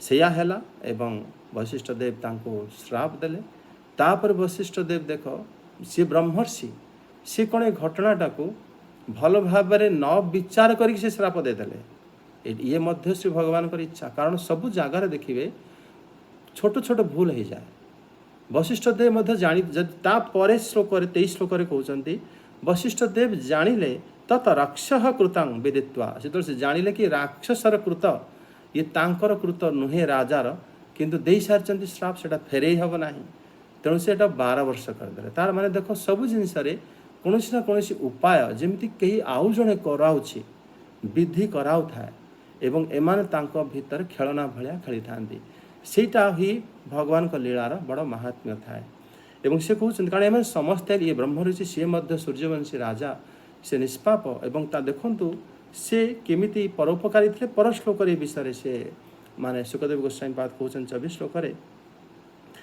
सौदास कौन कले ना अंजलि रे जल नहीं कि से देखले मोर किछि करिने मते श्राप देले मु मध्य श्राप देबी जेमिति राजा निमि वंश तले निमि जो श्राप देते वशिष्ठ को ये ठी से भाया सी मध्य दे पारिबे से जल उठाइले जल उठाई श्राप देवाई उद्यत हेले सेतेबेले किंतु दमयंत्या बारिता जो दमयंत्या कौन कले दमयंती से तांको बारण कले जेतेबेले तापरे राजा देखिले राजा विषय ये सुखदेव गोस्वामी पाद वर्णन करुछंती कि राजा कौन कले ना दिशः खम अवन्नी सर्वजीवमय पश्यन ये केते बड़ कथा माने से प्रत्येक जगह को देखिले कि प्रत्येक जगार तो जीव भर्ती होती मु कहारी ऊपर जलटा पकेबी जहाँ पर पकेबी सी तार ताकू असुविधा हम तापर श्रापटा पलैब से राक्षस हो तार से जीव जदि कौन भल काम करूथो मनीष जन्म मिलबार थी साधु संग करार थी मुझे कहीं जन को हैरान करी यहाँ है परोपकारी माने गुण राजा सौदासंकर भितर थिला एवं सी देखिल क्या ऊपर से पानी न डाली से पानीटा को निज पादरे पकईदे जहाँ हम मोर हम किंतु लोक मान को आउ कौन जीव को क्षति करने मुझे चाहूना ये सब गुण ही हरिभक्त थाए सुखदेव गोस्वामी प्रत्येक घटन तांकर से गुण को से कही दियंती जोटा कि शुणिले आम भगवान को मन पड़े एवं तापर से कहते से जल जिते स्पर्श है पाद कला होगला से कलाश पाद कहते एवं से राक्षस हो जन बन को चलीगले एवं थरे सी ब्राह्मण ब्राह्मणी से वनवास वन रे रोते तांकर सहवास समय देखीदेले एवं राजा जितेबले माने से कहीं निसंतान हो गले से विषय सुखदेव गोस्वामी पाद राजांकर अन्य घटना को वर्णन करछंती कहीं राक्षस हो गले से कथा तो कहीदेले एवं निसंतान कहीं सी माने क्षुधार्थ विप्रह जगृहे से जो बड़ भोकरे व्याकुल ही राजा कौन कले से विप्र को धरी पकेले कि एक को मु खाईदेवी सी तार पत्नी किंतु से राक्षस को जो माने से जानी थे कि इक्ष्वाकु वंशी माने वशिष्ठंकर महर्षि वशिष्ठंकर श्रापरु राक्षस होती से बड़ अनुरोध कले हे वीर मदयंस्या पति ही अधर्म कर्तु न अर्हसी कि आपण ही माने महाराणी मदयंतींकर पति एवं आपण हेले वीर आपण पाप कर्म कहीं करुचंती आउ मु निजे कौन ना अपत्य काम यहाँ मैं अकुतार्थ द्विजंग पतिंग देहि कि वास्तव रे मु मोर कामना ମାନେ ପତିଙ୍କ ଠାରୁ ମୁଁ ପୂରା କରିନାହିଁ, ଆଉ ମୋ ସନ୍ତାନ ଚାହିଁବା ପାଇଁ ମୋ ପତି ସହିତ ସହବାସ କରିବା ପାଇଁ ଯାଉଛି। ତେଣୁ ଏଥିରେ ବ୍ରାହ୍ମଣୀଙ୍କର ଯେଉଁ ହୃଦୟ ବେଦନା, ଯେଉଁ ପାପ କର୍ମ ସେ ନ କରନ୍ତୁ, ଏ କଥା ସେ ତାଙ୍କୁ ମାନେ ଶୁଣାଇଲେ। ଏବଂ ଏଥିରେ ଦେଖିବା କି ସେ ରାଜା କ'ଣ କରୁଛନ୍ତି। ରାଜେଶ୍ୱରୀ ମାତାଜୀ ଦେଖ 128ରୁ ଦେହୋ ଅୟଂ ମନୁଷ ରାଜନ୍ ପୁରୁଷସ୍ୟ ଖିଲାର୍ଥଦ ତସ୍ମାଦସ୍ୟ ବଧୋ ବୀର ସର୍ବାର୍ଥବଧ ଉଚ୍ୟତେ। एष हि ब्रह्मणि विद्वांस्तपः शीलगुणान्वितः आर्यराधायुक्षुर्ब्रह्म महापुरुषसंज्ञितं सर्वभूतात्मभावेन भूतेष्वन्तर्हितः गुणैः। सोऽयं ब्रह्मर्षि वर्यस्ते राजर्षि प्रवराद्विभो कथर्महर्ति धर्मज्ञं वधं पितुरेवात्मजः तस्य साधोरपापस्य भ्रूणस्य ब्रह्मवादिनः कथं वधं तथा यथा ब्रभ्रो मन्यते तन्मतो भवान्। यदयं क्रियते भक्ष्यर्षिमाङ्खादपर्वतः न जीविष्ये विना येन क्षणं च मृतकं यथा। एवं करुणभाषिण्या विलापन्त्या अनाथवत् व्याघ्रः पशुमिवाख्याद सौदासः शापमोहितः ब्रह्मणि वीक्ष्यदधिषु पुरुषादेन भक्षितं शोचन्त्यात्मना भुवि समसपत्कुपिता सती। यस्मान्ने भक्षितः पाप कामार्तया पतिस्त्वया तद्वापि मृत्युराघा नादकृत प्रज्ञदर्शितः। एवं मित्रसह सत्वा पतिलोकपरायण तदस्थिनि समिद्वे अग्नौ प्राप्य भर्तुर्गतिं गता। अनुवाद। हरे कृष्ण प्रभु जी प्रणाम। जय श्री जगन्नाथ। जय जगन्नाथ। हे राजन, ମାନବ ଶରୀର ଜୀବକୁ ଧର୍ମ, ଅର୍ଥ, କାମ ଓ ମୋକ୍ଷ ଏହି ଚାରି ପୁରୁଷାର୍ଥ ପ୍ରାପ୍ତି କରାଇଥାଏ। ତେଣୁ ହେ ବୀର, କୁହାଯାଏ ଯେ ଏହି ଶରୀରକୁ ନଷ୍ଟ କରିଦେବା ଅର୍ଥ ସବୁ ପୁରୁଷାର୍ଥକୁ ହତ୍ୟା କରିଦେବା। ପୁଣି ଏହି ବ୍ରାହ୍ମଣ ତ ବିଦ୍ୱାନ, ଏ ତପସ୍ୟା, ସତ୍ ସ୍ୱଭାବ ଓ ସଦ୍ଗୁଣ ସମ୍ପନ୍ନ। ଯେଉଁ ପୁରୁଷୋତ୍ତମ ପରବ୍ରହ୍ମ ସମସ୍ତ ପଦାର୍ଥରେ ବିଦ୍ୟମାନ ହୋଇ ମଧ୍ୟ ସେଗୁଡ଼ିକର ଭିନ୍ନ ଭିନ୍ନ ଗୁଣମାନଙ୍କ ଦ୍ୱାରା ଆବୃତ ହୋଇ ରହିଛନ୍ତି, ଏ ତାହାଙ୍କୁ ସମସ୍ତ ପ୍ରାଣୀଙ୍କର ଆତ୍ମା ସ୍ୱରୂପ ଆରାଧନା କରିବାକୁ ଚାହାନ୍ତି। ହେ ରାଜନ, ଆପଣ ଶକ୍ତିଶାଳୀ। ଆପଣ ଧର୍ମ କ'ଣ ଅଧର୍ମ କ'ଣ ତାହା ଭଲ ରୂପେ ଜାଣନ୍ତି। ତା ପିତାଙ୍କ ହାତରେ ପୁତ୍ରର ମୃତ୍ୟୁ ହେବା ଯେପରି ଅନୁଚିତ କଥା ଆପଣଙ୍କ ପରି ଶ୍ରେଷ୍ଠ ରାଜର୍ଷିଙ୍କ ହାତରେ ମୋର ଶ୍ରେଷ୍ଠ ବ୍ରହ୍ମର୍ଷି ସ୍ୱାମୀଙ୍କ ବଧ ହେବା ସେହିପରି ଅତ୍ୟନ୍ତ ଅନୁଚିତ କଥା ହେବ। ସାଧୁ ସମାଜରେ ଆପଣଙ୍କର ବିଶେଷ ସମ୍ମାନ ରହିଛି। ଏ ପରିପ୍ରେକ୍ଷୀରେ ମୋର ଏହି ପରୋପକାରୀ ନିରପରାଧ ଶ୍ରୋତ୍ରିୟ ଓ ବ୍ରହ୍ମବାଦୀ ସ୍ୱାମୀଙ୍କୁ ବଧ କରିବାକୁ କ'ଣ ଆପଣ ଠିକ ବୋଲି ଭାବୁଛନ୍ତି? ମୋ ସ୍ୱାମୀ ତ ଗୋମାତା ପରି ନିରୀହ। ତଥାପି ଆପଣ ଯଦି ଏହାକୁ ଖାଇଦେବାକୁ ଚାହୁଁଛନ୍ତି, ତେବେ ପ୍ରଥମେ ମୋତେ ଖାଇଦିଅନ୍ତୁ। କାରଣ ପତିଙ୍କ ବିନା ମୁଁ ମଲା ମଣିଷ ପରି ହୋଇଯିବି ଏବଂ କ୍ଷଣକ ପାଇଁ ମଧ୍ୟ ମୁଁ ବଞ୍ଚିପାରିବି ନାହିଁ। ବ୍ରାହ୍ମଣ ପତ୍ନୀ ଅତ୍ୟନ୍ତ ବ୍ୟାକୁଳ ହୋଇ ଏପରି କହି ଅନାଥଙ୍କ ପରି କାନ୍ଦି ଉଠିଲେ। କିନ୍ତୁ ସୌଦାସ ଅଭିଶାପରେ ମୋହିତ ହୋଇଯାଇଥିବାରୁ ବ୍ରାହ୍ମଣୀଙ୍କ ପ୍ରାର୍ଥନା ନ ଶୁଣି ଦୁର୍ବଳ ପଶୁଙ୍କୁ ବ୍ୟାଘ୍ର ଖାଇଯିବା ପରି ବ୍ରାହ୍ମଣଙ୍କୁ ଖାଇଗଲେ। ତାହାଙ୍କ ଗର୍ଭଧାନ ନିମନ୍ତେ ଉଦ୍ୟମ କରୁଥିବା ସ୍ୱାମୀଙ୍କୁ ରାକ୍ଷସ ଖାଇଯିବା ଦେଖି ବ୍ରାହ୍ମଣୀ ଅତ୍ୟନ୍ତ ଶୋକାର୍ତ୍ତ ହୋଇଗଲେ। ସେହି ସତୀ ବ୍ରାହ୍ମଣୀ କ୍ରୋଧ କରି ରାଜାଙ୍କୁ ଅଭିଶାପ ଦେଇଦେଲେ। ରେ ପାପୀ, ମୁଁ କାମ ବାସନାରେ ପୀଡ଼ିତା ଥିବା ଅବସ୍ଥାରେ ତୁ ମୋର ସ୍ୱାମୀଙ୍କୁ ମାରି ଖାଇଗଲୁ। ତେଣୁ ରେ ମୂର୍ଖ, ମୁଁ ତୋତେ ଚେତେଇ ଦେଉଛି, ତୁ ସ୍ତ୍ରୀ ସହବାସ କରିବାକୁ ଚେଷ୍ଟା କରିବା ମାତ୍ରେ ତୋର ମୃତ୍ୟୁ ହୋଇଯିବ। ଏହିପରି ଭାବରେ ମିତ୍ର ସହ ସୌଦାସଙ୍କୁ ଅଭିଶାପ ଦେଇ ସେହି ବ୍ରାହ୍ମଣୀ ଜ୍ୱଳନ୍ତ ଚିତାରେ ସ୍ୱାମୀଙ୍କର ଅସ୍ଥି ପକାଇଦେଲେ ଓ ନିଜେ ସେଥିରେ ସତୀ ହୋଇଗଲେ। ତାଙ୍କ ସ୍ୱାମୀଙ୍କୁ ଯେଉଁ ଗତି ମିଳିଲା, ତାଙ୍କୁ ବି ସେହି ଗତି ମିଳିଗଲା। ସେ ତ ସ୍ୱାମୀଙ୍କୁ ଛାଡ଼ି ଅନ୍ୟ କୌଣସି ଲୋକକୁ ଯିବାକୁ ଚାହିଁନଥିଲେ। ତେଣୁ ତାଙ୍କୁ ଏପରି ଗତି ବା ନ ମିଳନ୍ତା କାହିଁକି? ହରେ କୃଷ୍ଣ ଜୟ ଶ୍ରୀ ଜଗନ୍ନାଥ ପ୍ରଭୁ। ଜୟ ଜଗନ୍ନାଥ। ଏଠି ମାନେ ସେ ମନୁଷ୍ୟଙ୍କ ସେ ବ୍ରାହ୍ମଣୀ ତାଙ୍କୁ ବୁଝାଉଛନ୍ତି କି ଯେଉଁ ଶରୀର ମିଳିଥାଏ ଏ ଶରୀର ରହିଲେ ଯାଇ ଆମେମାନେ ଧର୍ମ ଅର୍ଥ କାମ ମୋକ୍ଷ ଏସବୁ ଆମେ କରିପାରନ୍ତି। ଯଦି ଶରୀର ନ ରହିବ ତାହେଲେ ଆମେ କୌଣସି ଧର୍ମ ବି ଆମେ ଧାର୍ମିକ ବୋଲି ଆମେ ପ୍ରମାଣ କରିପାରିବା ନାହିଁ, ଯେଉଁଟାକି ଆମେ ଅଷ୍ଟମ ସ୍କନ୍ଧରେ ମଧ୍ୟ ଚର୍ଚ୍ଚା କରିଥିଲେ। ଶୁକ୍ରାଚାର୍ଯ୍ୟ ଦେବ ମଧ୍ୟ ଏ କଥା କହିଥିଲେ କି ଶରୀର ଅସତ୍ୟ ଏବଂ ଶରୀର ଧାରଣ କରି ଆମ୍ଭେମାନେ ସତ୍ୟକୁ ଧାରଣ କରନ୍ତି। ଶରୀର ନିଜ ଅସତ୍ୟ, କିନ୍ତୁ ଶରୀର ଅସତ୍ୟ ହେଲେ ମଧ୍ୟ ଆମେ ଅସତ୍ୟ ମାଧ୍ୟମରେ ସତ୍ୟକୁ ପାଳନ କରିଥାନ୍ତି। ତେଣୁ ଶରୀର ରକ୍ଷା କରିବା ପାଇଁ କୌଣସି ଉପାୟ ଅବଲମ୍ବନ କଲେ ମଧ୍ୟ ତାହା ଦୋଷ ହୁଏ ନାହିଁ। ଏଠି ବ୍ରାହ୍ମଣୀ ଆହୁରି କହୁଛନ୍ତି କି ରାଜନ ଆପଣ ରାଜା ହେଇଥିବାରୁ ଆମେ ପ୍ରଜାପୁତ୍ର ସମାନ ଆମେମାନେ ଆପଣଙ୍କର। ତେଣୁ କେବେ ହେଲେ କୌଣସି ବାପ ଯେ ପିତା ସେ ପୁତ୍ରକୁ ଭକ୍ଷଣ କରେ ନାହିଁ। ଆପଣ ଏ ପ୍ରକାରର କାହିଁକି କରିବାକୁ ଯାଉଛନ୍ତି?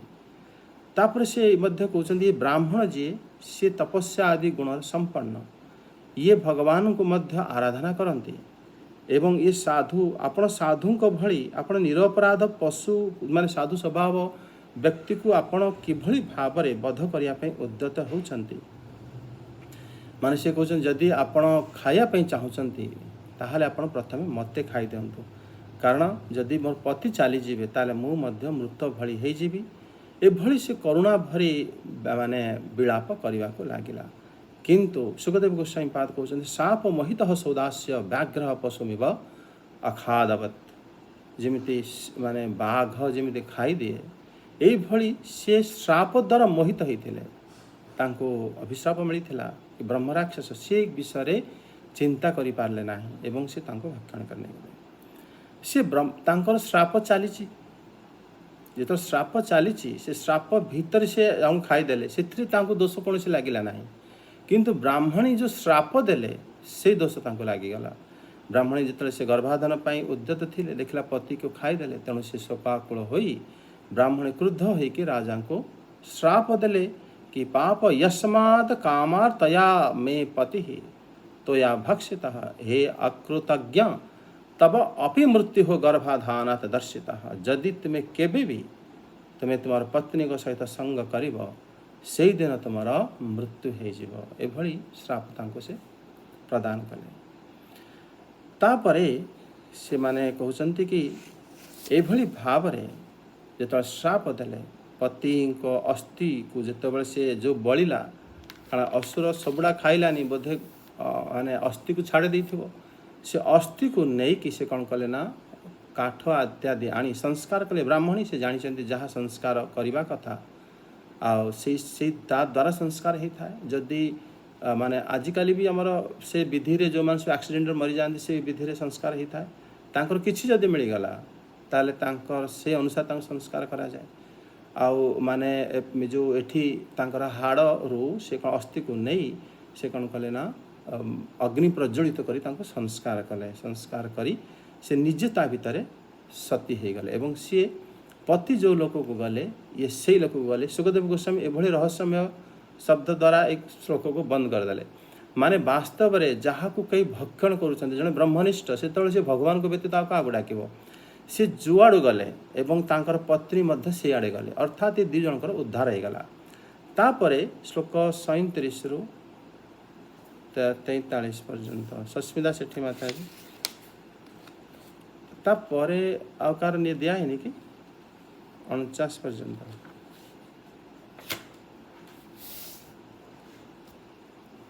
विशाप द्वादशाब्देन मैथुनाय समुद्यतः विज्ञाय ब्राह्मणी श्रापं महिष्या स निवारितः ततऊर्ध्वं स तत्याजः स्त्रीसुखं कर्मणा प्रजः वसिष्ठतत्त्वनुज्ञात मदयन्त्या प्रजामधात् सा वै सप्तसमागर्भ सविन्भन्न व्यजायत जघ्ने स्मनोदरं तस्य सस्मकस्तेन कथ्यते अस्मकान्मूलको यज्ञे यः स्त्रीभिः परिरक्षितः नारीकवच इत्युक्तो निक्षेत्रे मूलको अभवत् ततो दशरथस्तस्मात् पुत्र एडबिडस्ततः राजा विश्वसः तस्य खट्वाङ्गश्चक्रवर्त्यभूत्। यो देवैरथितो दैत्यानां वधितो धूदिः दुर्जयः मुहूर्तमायुज्यार्तैत्यः स्वपुरं सन्दते मनः। न मे ब्रह्मकुलात् प्राणकुलदैवन्न चात्मजः न श्रियो न महिराज्यं न दाराश्चति बल्लभः न बल्योऽपि मतिर्मह्यमधर्मरमते कच्चित् नापश्यमतमश्लोक कादन्यञ्चिन्त किञ्चन वत्स्वहम्। देवैः कामवरदतो मह्यं त्रिभुवनेश्वरैः न वृणतमहं कामं भूतभावनभावन। ते विक्षिप्तोन्द्रियधियो देवस्ते स्वहृदि स्थितं न विदन्ति प्रियं शश्वदात्मनं किमुदापरे। अथेष मायारचितेषु सङ्गगुणेषु गन्धर्वपुरेपमेषु रूढं प्रकृत्यात्मनि विश्वकर्तुं भावेन हित्वा तमहं प्रपदो। इति व्यवसितो बुद्ध्वा नारायणः गृहीतया हित्वा अन्यभावमज्ञानं ततः स्वं भावमाश्रितः। यत् ब्रह्म परं सूक्ष्ममशून्यं शून्यकल्पितं भगवान् वासुदेवेति यं गुणन्ति हि सत्त्वतः। इति श्रीमद्भागवते महापुराणे नवमस्कन्धे सूर्यवंशानुवर्णने नवमोऽध्यायः। अनुवाद। जय जगन्नाथ। प्रणाम प्रभुजी। प्रणाम। वर्ष बीतीजिबा परे राजा सौदास वशिष्ठଙ୍କ ଶାପରୁ ମୁକ୍ତ ହୋଇଗଲେ। ସେ ସହବାସ ନିମନ୍ତେ ନିଜ ପତ୍ନୀ ପାଖକୁ ଯିବାରୁ ପତ୍ନୀ ତାଙ୍କୁ ସେଥିରୁ କ୍ଷାନ୍ତ କରିଦେଲେ, କାରଣ ସେ ବ୍ରାହ୍ମଣୀ ଦେଇଥିବା ଶାପ କଥା ଜାଣିଥିଲେ। ସେହି ଦିନଠାରୁ ରାଜା ସମ୍ପୂର୍ଣ୍ଣ ରୂପେ ସ୍ତ୍ରୀ ସୁଖ ପରିତ୍ୟାଗ କରିଦେଲେ। ଏପରି ଭାବରେ ସେ ନିଜର କର୍ମ ଅନୁସାରେ ନିଃସନ୍ତାନ ହୋଇଗଲେ। ଶେଷରେ ତାଙ୍କ ଅନୁରୋଧ କ୍ରମେ ବଶିଷ୍ଠ ମଦୟନ୍ତୀଙ୍କ ଗର୍ଭଧାନ କରାଇଲେ। ମଦୟନ୍ତୀ 7 ବର୍ଷ ପର୍ଯ୍ୟନ୍ତ ଗର୍ଭଧାରଣ କଲେ, କିନ୍ତୁ ଶିଶୁ ଜନ୍ମ ହେଲା ନାହିଁ। ତେଣୁ ବଶିଷ୍ଠ ତାଙ୍କ ପେଟକୁ ପଥରରେ ଆଘାତ କଲେ ଓ ତାଙ୍କ ଗର୍ଭରୁ ପୁତ୍ରଟିଏ ଜନ୍ମ ହେଲା। ସେହି ପୁତ୍ର ଅଶ୍ମ ପଥର ଆଘାତରେ ଜନ୍ମ ହୋଇଥିବାରୁ ତାର ନାମ ରଖାଗଲା ଅଶ୍ମକ। ଅଶ୍ମକଙ୍କ ପୁତ୍ରର ନାମ ମୂଳକ। ପରଶୁରାମ ଯେତେବେଳେ ପୃଥିବୀକୁ କ୍ଷତ୍ରିୟ ଶୂନ୍ୟ କରି ଚାଲିଥିଲେ, ସେତେବେଳେ ନାରୀମାନେ ମୂଳକଙ୍କୁ ସେମାନଙ୍କ ମେଳରେ ଲୁଚାଇ ରଖୁଥିଲେ। ତେଣୁ ତାଙ୍କର ନାରୀ କବଚ ବୋଲି ଅନ୍ୟ ଏକ ନାମ ମଧ୍ୟ ରହିଛି। ତାଙ୍କୁ ମୂଳକ ବୋଲି କୁହାଯିବାର କାରଣ ଏହି ଯେ ପୃଥିବୀ କ୍ଷତ୍ରିୟ ଶୂନ୍ୟ ହୋଇଯିବା ପରେ ଏକମାତ୍ର ସେ ହିଁ କ୍ଷତ୍ରିୟ ବଂଶର ମୂଳ ସ୍ୱରୂପ ବଞ୍ଚି ରହିଥିଲେ। ମୂଳକଙ୍କ ପୁତ୍ରଙ୍କ ନାମ ଦଶରଥ। ଦଶରଥଙ୍କ ପୁତ୍ର ହେଲେ ଐଡ଼ବିଡ଼ ଓ ଐଡ଼ବିଡ଼ଙ୍କ ପୁତ୍ର ରାଜା ବିଶ୍ୱସହ। ବିଶ୍ୱସହଙ୍କ ପୁତ୍ର ହିଁ ହେଉଛନ୍ତି ଚକ୍ରବର୍ତ୍ତୀ ସମ୍ରାଟ ଖଟାଙ୍ଗ। ଖଟାଙ୍ଗଙ୍କ କେହି ବି ଯୁଦ୍ଧରେ ଜିତି ପାରୁ ନଥିଲେ। ସେ ଦେବତା ମାନଙ୍କର ପ୍ରାର୍ଥନା କ୍ରମେ ଦୈତ୍ୟ ମାନଙ୍କୁ ବଧ କରିଥିଲେ। କିନ୍ତୁ କିଛି ଦିନ ପରେ ସେ ଯେତେବେଳେ ଦେବତା ମାନଙ୍କ ଠାରୁ ଶୁଣିଲେ ଯେ ତାଙ୍କର ଆଉ ମାତ୍ର 2 ଘଡ଼ି ଆୟୁ ବାକି ଅଛି, ସେତେବେଳେ ସେ ଆପଣା ରାଜଧାନୀକୁ ଫେରି ଆସି ମନକୁ ଭଗବାନଙ୍କ ଠାରେ ଲଗାଇଦେଲେ। ସେ ମନେ ମନେ ଏହିପରି ବିଚାର କଲେ, ବ୍ରାହ୍ମଣ ହେଉଛନ୍ତି ମୋ କୁଳର ଇଷ୍ଟ ଦେବତା। ମୁଁ ବ୍ରାହ୍ମଣ ମାନଙ୍କୁ ଯେତେ ଭଲ ପାଏ, ନିଜ ପ୍ରାଣକୁ ମଧ୍ୟ ସେତେ ଭଲ ପାଏ ନାହିଁ। ପତ୍ନୀ, ପୁତ୍ର, ଲକ୍ଷ୍ମୀ, ରାଜ୍ୟ ଓ ପୃଥିବୀ ପ୍ରତି ମୋର ମଧ୍ୟ ସେତେ ପ୍ରେମ ନାହିଁ। ପିଲାଦିନେ ମଧ୍ୟ ମୋର ମନ କେବେ ଅଧର୍ମ ଆଡକୁ ଯାଇନାହିଁ। ମୁଁ ପବିତ୍ର କୀର୍ତ୍ତି ଭଗବାନଙ୍କ ବ୍ୟତୀତ ଅନ୍ୟ କୌଣସି ବସ୍ତୁକୁ ସତ୍ୟ ରୂପେ ଦେଖି ନାହିଁ। ତ୍ରିଲୋକର ଅଧିପତି ଦେବତା ମାନେ କହିଥିଲେ ଯେ ମୁଁ ମୋର ଇଚ୍ଛା ଅନୁସାରେ ଯାହା ମାଗିବି ସେମାନେ ତାହା ଦେବେ, କିନ୍ତୁ ମୁଁ ସେମାନଙ୍କ ଠାରୁ ସବୁ କିଛି ଭୋଗ ପାଇବାକୁ ଇଚ୍ଛା କଲି ନାହିଁ, କାରଣ ସକଳ ପ୍ରାଣୀଙ୍କର ଜୀବନଦାତା ଶ୍ରୀହରିଙ୍କ ଭାବନାରେ ମୁଁ ମଗ୍ନ ଥିଲି। ଯେଉଁ ଦେବତା ମାନଙ୍କର ମନ ଓ ଇନ୍ଦ୍ରିୟ ଗଣ ପଥଭ୍ରଷ୍ଟ ହୋଇ ବିଷୟରେ ଭ୍ରମଣ କରନ୍ତି, ସେମାନେ ତ ସତ୍ୱଗୁଣ ପ୍ରଧାନ ହୋଇ ମଧ୍ୟ ନିଜ ହୃଦୟରେ ବିରାଜମାନ ହେଉଥିବା ତଥା ସଦା ସର୍ବଦା ପ୍ରିୟତମ ରୂପରେ ରହୁଥିବା ନିଜର ଆତ୍ମସ୍ୱରୂପ ଭଗବାନଙ୍କୁ ଜାଣିପାରନ୍ତି ନାହିଁ।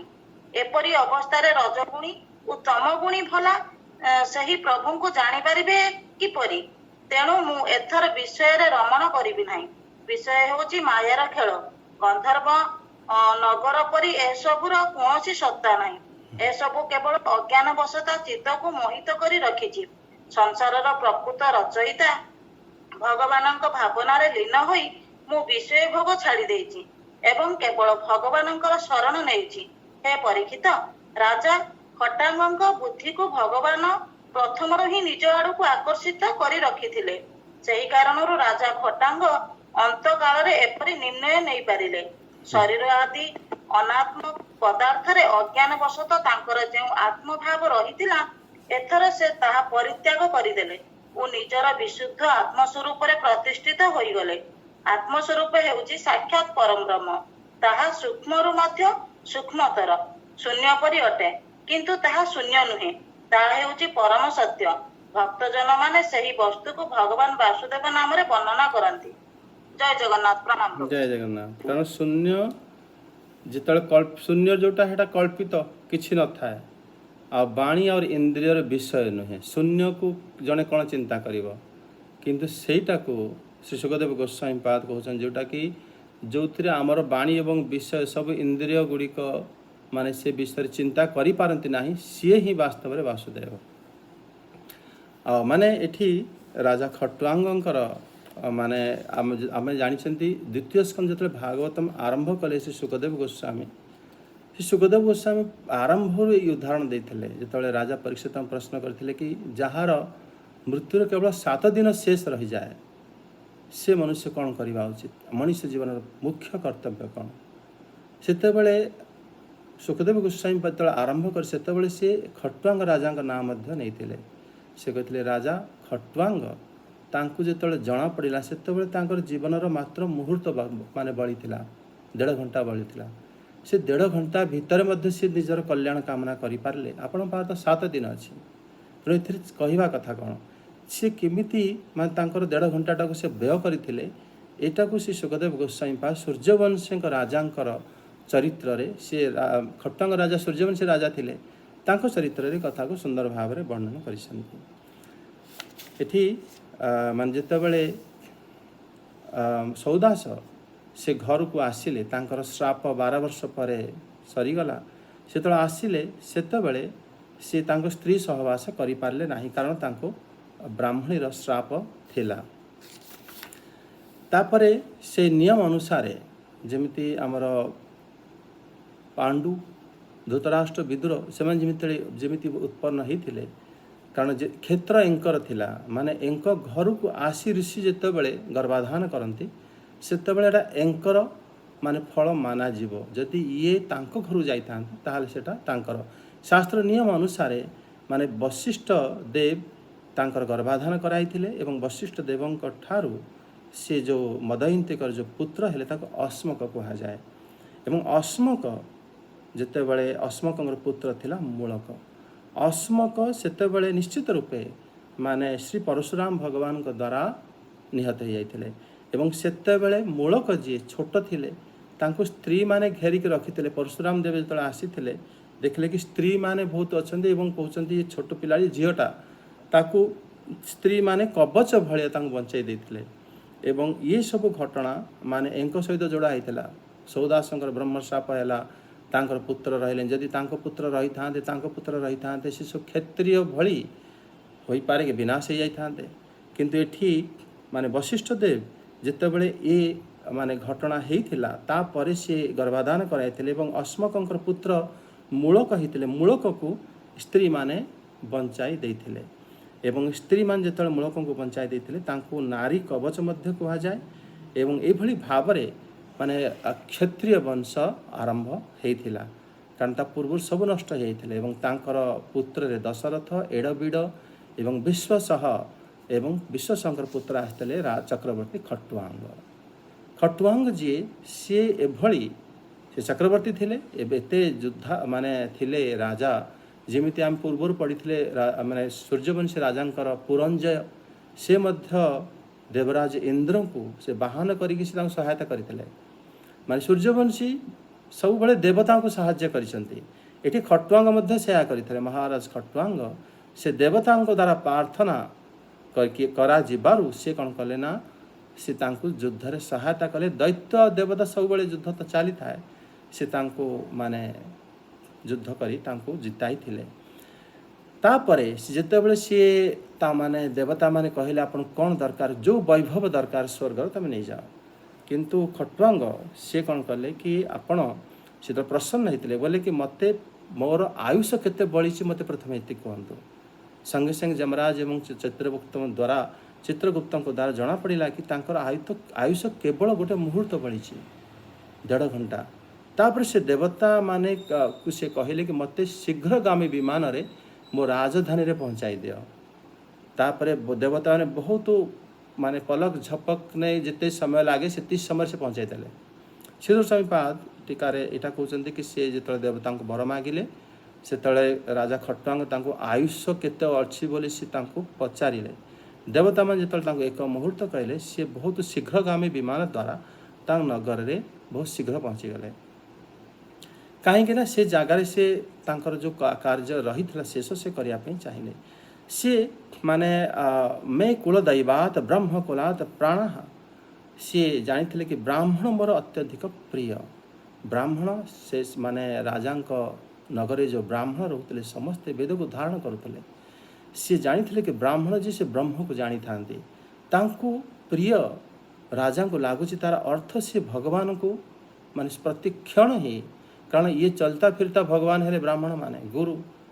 कारण आम भगवान को देखती ना, गुरु बा ब्राह्मण एमान को आम देखती से जमीती पूजा करने अर्थ भगवान को पूजा करवा, तांकु भल पाइबा हृदय रे अर्थ भगवान को तुम्हें भल पाइबा। तेणु ये से कहते मुझेमिति भल पाए मो प्राण को मो पुत्र राजलक्ष्मी एमान को भल पाए ना सेते। तापर सी एटा राजा खटुआंकर गोटे महत्व गुण जोटा कि श्री सुखदेव गोस्वामी पाद ये कहते माने बाल्य अवस्था मोर बुद्धि कौन अधर्म लगे ना, केवल पवित्र कीर्ति श्री भगवान को व्यतीत मो अन्य कौन वस्तु को बाल्य अपि मह्यं मति ही क्वचित अधर्म न रमते। मुझे बाल्य काल माने अधर्म करना बा अधर्म मोर मन जाई ना। तार कारण है वंश तांकर घर एवं से माने से भली माने तांकर अपब्रिंगिंग है से माने सेटा ही शिखिचंती एवं से भली पुत्र भी से जगह जन्म होते से भली आत्मा माने गर्भाधान संस्कार आदि जो शास्त्र वर्णन अच्छी कौन पाई वर्णन अच्छी जेकोसी माने कोनोसी प्रकार सहवास करके पुत्र को उत्पन्न करा जाय पारे, किंतु राजर्षि लोग माने एभली करती ना।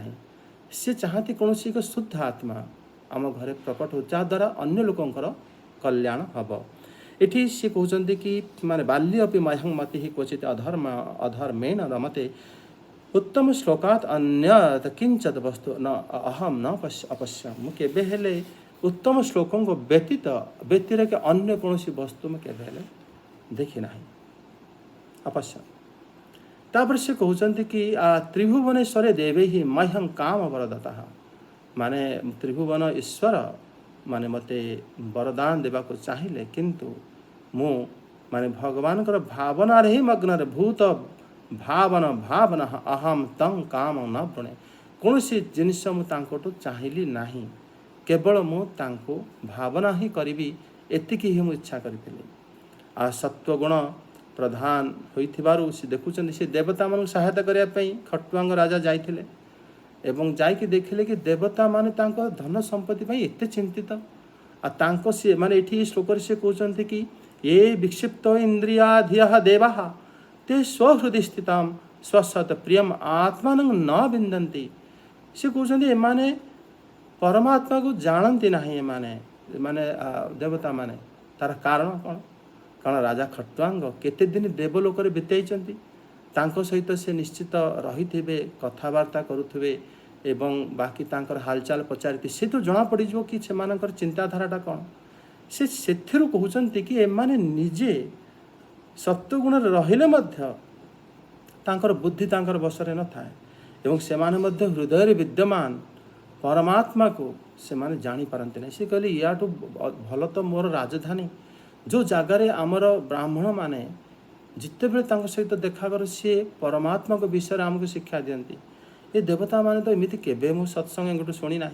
तेणु सी कहते कि माने मध्य भगवान हृदय स्थित परमात्मा को जानती नहीं तो बाकी लोक विषय कौन कह तेणु से कौन कले माने राजा खट्वांग से कहते कि ईश न अथ ईश माया रचितेषु गंधर्वपुरेषु प्रकृत्या ये गंधर्व नगरी भली खाली बाहर को देखा को बड़ा सुंदर ये माया को वास्तव में परित्याग करी माने श्री भगवान कर भावना रे लीन होई विषय को परित्याग करी तांकर शरण रही रहिबाटा श्रेष्ठ।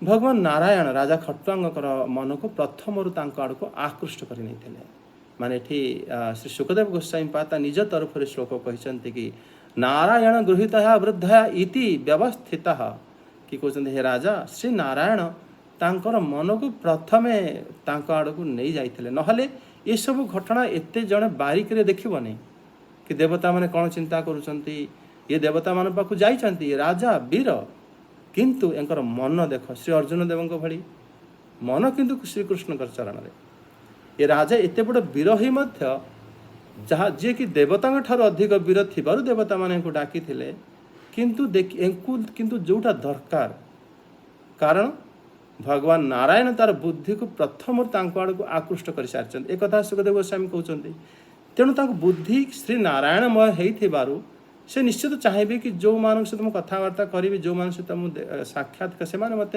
श्री नारायण के संबंध में कहे मत भल लगे किंतु राजा खट्वांग से भली संग देवता पाखे पाई नथिले तेणु से राजधानी पलि आसते एवं से माने श्री सुखदेव गोस्वामी बात कहते कि भगवान नारायण तांकर बुद्धि को प्रथम निज आड़ को आकृष्ट कर नहीं तेणु से एभली निश्चय रही पारी एटा तेबे संभव जदि आम श्रीकृष्णकर जदि आमर मन को से हरण न करेंगे ताहले आमे तांको विषय रे एते माने हृदय सहित केमिति हमको आकृष्ट आसीब ना आती से कहते कारण या पर दशम स्कंद आरंभ हो से विषय आपण मैंने और भल भाव जानीपारे एथि से कहते कि माने एभली अज्ञान को से परित्याग करी से स्वरूप स्थित हो गले तापर सुखदेव गोस्वामी पाद कहते कि यदताद ब्रह्मं परम सूक्ष्मं असन्यं शून्यं कल्पितं यं सात्वतः भगवान वासुदेव इति गृह्णन्ति से कहते कि ये जो ब्रह्म परम ब्रह्म साक्षात परम ब्रह्म जे कि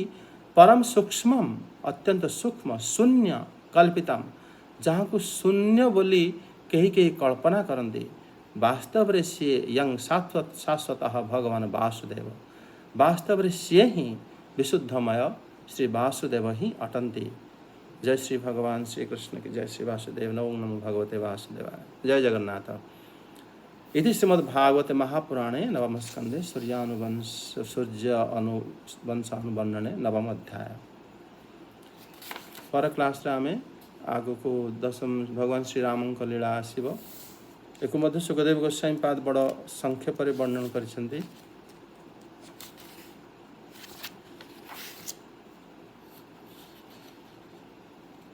प्रभु जी प्रणाम जय जगन्नाथ। जय जगन्नाथ।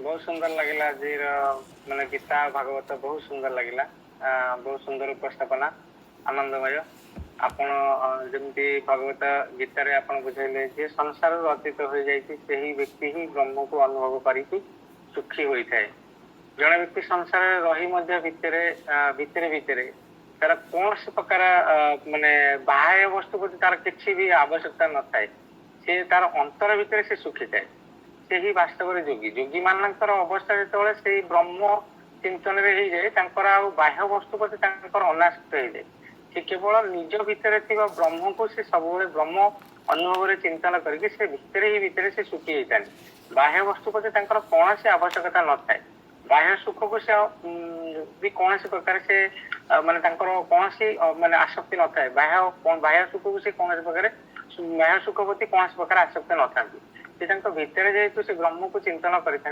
ब्रह्मर आनंद से माने बाह्य सुख टू ब्रह्मर आनंदटा अति माने तांको अत्यधिक सुख प्रदान करुथिबारु से बाह्य सुख को आ खोजंदिनी कारण ब्रह्मरु सेतिकी सुख मिलुची बेली तो आज दुनिया तो साधु संत माने निरंतर भगवान को खोजचंदी ना आमे सेतिकीटा हमर इंद्रिय मान को आमे सेतिकीटा पवित्र करी नांती जहा फल कि आमे बाह्य सुख प्रति आसक्त आमे जेतबेले आमे ब्रह्म चिंतन रे हमर मन आसी जो भगवान कर कृपा आसी जीवो ଯେତେବେଳେ ଆମର ବ୍ରହ୍ମରୁ ଯୋଉ ପରମାନନ୍ଦ ସୁଖ ମିଳିଥାଏ, ପରମାନନ୍ଦ, ଆମକୁ ତ ଆନନ୍ଦ ନୁହଁ, ସେଇଟା ହଉଛି ପରମାନନ୍ଦ। ତେଣୁ ସେଇ ସୁଖ ଯେତେବେଳେ ମନୁଷ୍ୟକୁ ପ୍ରାପ୍ତ ହୁଏ, ସେଇଟା ହିଁ ବାସ୍ତବିକ ସୁଖ। ଆଉ ଆପଣ ଗଙ୍ଗା ଦେବୀଙ୍କର ଆବିର୍ଭାବ କହିଲେ, ଗଙ୍ଗାଙ୍କୁ ମାନେ ଗଙ୍ଗା ତ ଭଗବାନଙ୍କ ଶ୍ରୀଚରଣରୁ ବାହାରିକି ଆସିକି ଭାଗୀରଥୀଙ୍କ ସହିତ ଇଏ ହେଲେ, କିନ୍ତୁ ଗଙ୍ଗା ସମସ୍ତଙ୍କ ପାପ ହରଣ କରୁଛି, କିନ୍ତୁ ଗଙ୍ଗା ମାତା ସେ କରୁଛନ୍ତି ମୋ ପାପ କିଏ ହରଣ କରିବ। କିନ୍ତୁ ବିଷ୍ଣୁଙ୍କ ଭକ୍ତ ଏତେ ପବିତ୍ର, ସେ ହିଁ ମାନେ ଯେତେବେଳେ ମାନେ ଆମେ ମାନେ କଣ ଗଙ୍ଗାକୁ ଯାଆନ୍ତି, ଆଉ ମାନେ ସାଧାରଣ ମନୁଷ୍ୟ ସେ କିଛି ବୁଝୁନି, ଆମେ ଗଲେ ବୁଝିନା ପାପ ହେଇଯିବ, ହଠାତ୍ ଗଙ୍ଗାଙ୍କ ଭିତରେ ପ୍ରବେଶ କରିଯାଆନ୍ତି। କିନ୍ତୁ ଭକ୍ତ ସେ ଯେତେବେଳେ ଯାଏ, ସେ ଗଙ୍ଗାଙ୍କୁ ମାନେ ତାଙ୍କୁ ପ୍ରଣାମ କରିକି ପାଣିକୁ ମସ୍ତକରେ ଧାରଣ କରିକି ପ୍ରଦକ୍ଷିଣ କରିକି ସେ ସ୍ନାନ କରନ୍ତି। କିନ୍ତୁ ତାଙ୍କ ହୃଦୟ ଭିତରେ ଭଗବାନ ବାସୁଦେବ ବାସ କରୁଥିବାରୁ ସେ ଯେତେବେଳେ ଗଙ୍ଗାଙ୍କ ଭିତରେ ସ୍ନାନ କରନ୍ତି, ସେତେବେଳେ ତାଙ୍କ ପାପ ମାନେ ଭଗବାନ ଶ୍ରୀକୃଷ୍ଣ ନେଇଯାଆନ୍ତି ତାଙ୍କରି ଦ୍ଵାରା। ମାନେ ଭଗବାନ କେତେ ମହାନ। ତାପରେ ଆପଣ ଏଇଟା ବି କହିଲେ, ମାନେ ଯାହାଙ୍କର କୃପା ଭଗବାନ, ଯଦି ମାନେ ଯାହାଙ୍କ ଉପରେ ଭଗବାନ ଶିବଙ୍କର କୃପା ନଥିବ, ସିଏ ବାସ୍ତବରେ ତତ୍ତ୍ୱକୁ ବୁଝିପାରେନି। ସିଏ ହିଁ ମାନେ ସଂସାର ଭିତରେ, କାହିଁକି ନା ତତ୍ତ୍ୱକୁ ବୁଝିବାକୁ ହେଲେ ଭଗବାନ ଶିବ ଯେହେତୁ ସେ ଆଶୁତୋଷ, ଭଗବାନ ଶିବ ଦୋହି ଯୋଉମାନେ, ସେମାନେ କେବେ ବି ଭଗବାନ ମାନେ ତତ୍ତ୍ୱକୁ ବୁଝିପାରନ୍ତିନି। ସେଇ ଭଗବାନ ଶିବ ଯାହା ଉପରେ କୃପା କରନ୍ତି, ସେହି ବାସ୍ତବରେ ମାନେ ଶାସ୍ତ୍ରକୁ ବୁଝିପାରେ ଆଉ ତତ୍ତ୍ୱକୁ ବୁଝିପାରେ। ଆଉ ଯୋଉମାନେ ଶିବ ଦୋହି, ସେମାନେ ସଂସାର ଭିତରେ ଭୋଗ ଲାଳସ ଭିତରେ ପଡିକି ସେମାନେ ହିଁ କେବଳ ଇଏ ମାନେ ସୁଖୀ, ସେଇ ସଂସାର ଭିତରେ ଜନ୍ମ ମରଣ ଚକ୍ରରେ ହିଁ ରହିଥାନ୍ତି। କିନ୍ତୁ ଶିବ ଯାହା ଉପରେ ଭଗବାନ ଶିବ ଯାହା ଉପରେ କୃପା କରନ୍ତି, ସେଇ ବାସ୍ତବରେ ସଂସାରରୁ ପାରି ହୁଏ। ଆଉ ବାସୁଦେବ ଶବ୍ଦରେ ବି ଆପଣ ଅର୍ଥ ବି ବୁଝେଇଲେ ବହୁତ ବଢିଆ ଲାଗିଲା, ଯେ କି ଆମେ ଯାହାକୁ ଇନ୍ଦ୍ରିୟ, ମାନେ ଆମର ଇନ୍ଦ୍ରିୟ ଓ ବାଣୀ ଦ୍ଵାରା ଆମେ ବି ବର୍ଣ୍ଣନା କରିପାରନ୍ତିନି, ସେ ହିଁ ବାସ୍ତବରେ ବାସୁଦେବ। ମାନେ ବାସୁଦେବ ମାନେ ଭଗବାନ କେତେ ମାନେ ମହାନ, ମାନେ ଆମେ ତାଙ୍କୁ ଶବ୍ଦ ବା ଆମର ନିଜର ଇନ୍ଦ୍ରିୟ ବା ଆମର ମାନେ ମନ ବାଣୀ ଦ୍ଵାରା ଆମେ ବି ତାଙ୍କ ବିଷୟରେ ବର୍ଣ୍ଣନା କରିପାରିବୁ ନାହିଁ। ତେଣୁ ସେଇ ଭଗବାନ ଯେତେବେଳେ ଆମକୁ ଅହେତୁକ କୃପାରେ ଆମକୁ ମାନେ କୃପା କରନ୍ତି, ସେତେବେଳେ ସିଏ ହିଁ ଆମକୁ ଜଣାନ୍ତି, ଆଉ ଯେତେବେଳେ ସିଏ କାମ ଉପରେ କୃପା କରନ୍ତି। ତେଣୁ ଆଜିର ଉପସ୍ଥାପନା ବହୁତ ସୁନ୍ଦର ଲାଗିଲା, ଆଉ ଆପଣଙ୍କୁ କୋଟି କୋଟି ପ୍ରଣାମ। ଜୟ ଜଗନ୍ନାଥ। ଜୟ ବହୁତ ଜଗନ୍ନାଥ, ସୁନ୍ଦର ଧନ୍ୟବାଦ ଉପସ୍ଥାପନା ପ୍ରଭୁ। ଆପଣଙ୍କ। ଜୟ ଜଗନ୍ନାଥ। ରମା ମିଶ୍ର ମାତାଜୀ ଅଛନ୍ତି, ଶୋଭା ମାତାଜୀ ଅଛନ୍ତି, ଯଦି କିଛି ସୁନ୍ଦର ଭାବରେ ଗଙ୍ଗା ପ୍ରଣାମ ମାତା।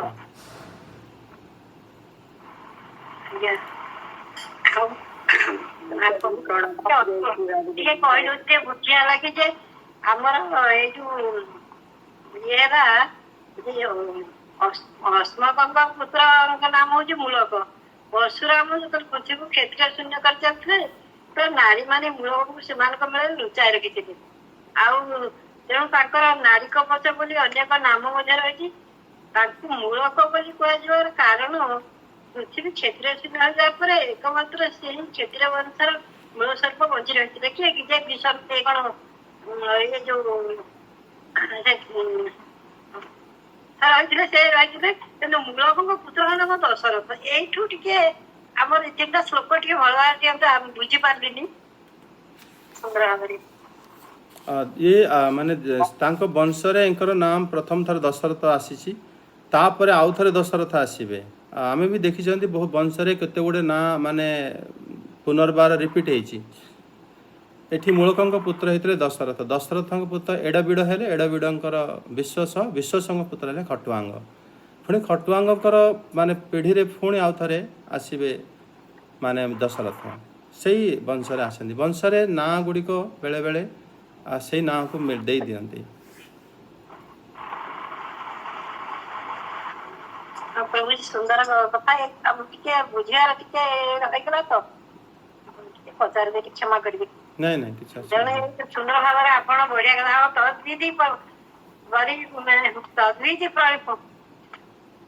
ପ୍ରଣିପାତେନ ପରିପ୍ରସନ୍ନ ସେବା ଆମର ଅଛି ଆଗରୁ। ତେଣୁ ଆମ ଭଗବତ ଗୀତାରେ ଏଇଟା ପାଠ କରୁଛୁ, ତେଣୁ ମୁଁ ପଚାରିଦେଲି। ତେଣୁ କେମିତି ଭାବରେ ଆମେ ଯାହାକୁ ନ ବୁଝିପାରୁ ଆପଣଙ୍କ ନିଶ୍ଚୟରେ ଆମେ ବୁଝିବାକୁ ଚେଷ୍ଟା କରିବୁ। ନିଶ୍ଚିତ। ଆଉ ସୁନ୍ଦର ଭାବରେ ଆପଣଙ୍କୁ ଧନ୍ୟବାଦ ମାତା। ପ୍ରଣାମ। ପ୍ରଣାମ ସମସ୍ତଙ୍କୁ ମାତା। ପ୍ରଣାମ। जो कहले जे माने महत उद्देश्य नहीं भागीरथ जो तपस्या करथिले से अन्य मानकर मंगल पई करथिले जेते करथिले सेते संतुष्ट ही भगवान गंगा को अवतरण करिले एटा गोटे शिक्षार जिनिस जोटा बहुजन हिताय आउ अन्य मानकर मंगल पई करा जाए सेथिरे भगवान बेसी खुशी हंदी निज अपेक्षा आउ ए पॉइंट बहुत भल लागला आ गंगा देवी गंगा माता को तो समस्ते पाप क्षय करिया को जानती आउ से तो अवतरण होती अन्य मानकर उपकार पाई अन्य मान को उद्धार करिया पाई आउ से भागीरथ तांकर वंश पूर्वज मानकर मंगल पाई सारा विश्व मंगल पाई पृथ्वी माने जे गले जे आसवे समस्त जुग जुग से अमर ही रहीगले ना मध्य गंगा नाम गोटे भागीरथी रहा आउ शिवजी ये सब जिनस सहयोग कले ना कौन गंगा माता किए धारण कर पारथा से मस्तक धारण कले जटार धारण कले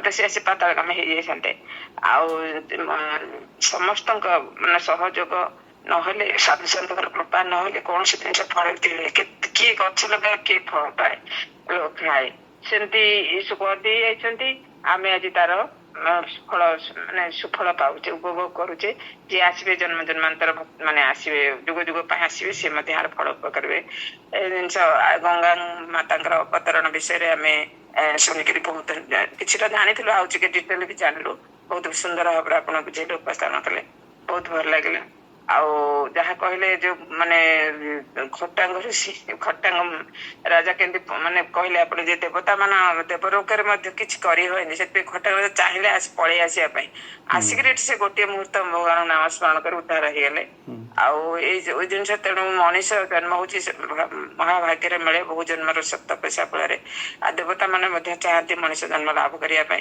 कारण से देवजनी भोगजनी से खाली भोग करती आ मानव जन्म ही सब किसी आज आम मानव जन्म पाई आप माने सत्संग कर भगवान कथा शुणी पार्छु तेणु आम भगवान बहुत कृपा पाई ये सब धन्य हो पार्छु आउ बहुत दिन तो आप बुझेले आम प्रकाश सुंदर भाव बुझेले माताजी मत बहुत कथा कहले आ गीता भागवत उभय ही माने निष्काम कर्म विषय आप जो कहले बहुत जिन मैंने आप कहके आम शुणुचु बहुत भल लगे श्रवण भक्ति श्रेष्ठ भक्ति तेणु आप चरण कोटि कोटि प्रणाम समस्त प्रणाम जय श्री जगन्नाथ जय जगन्नाथ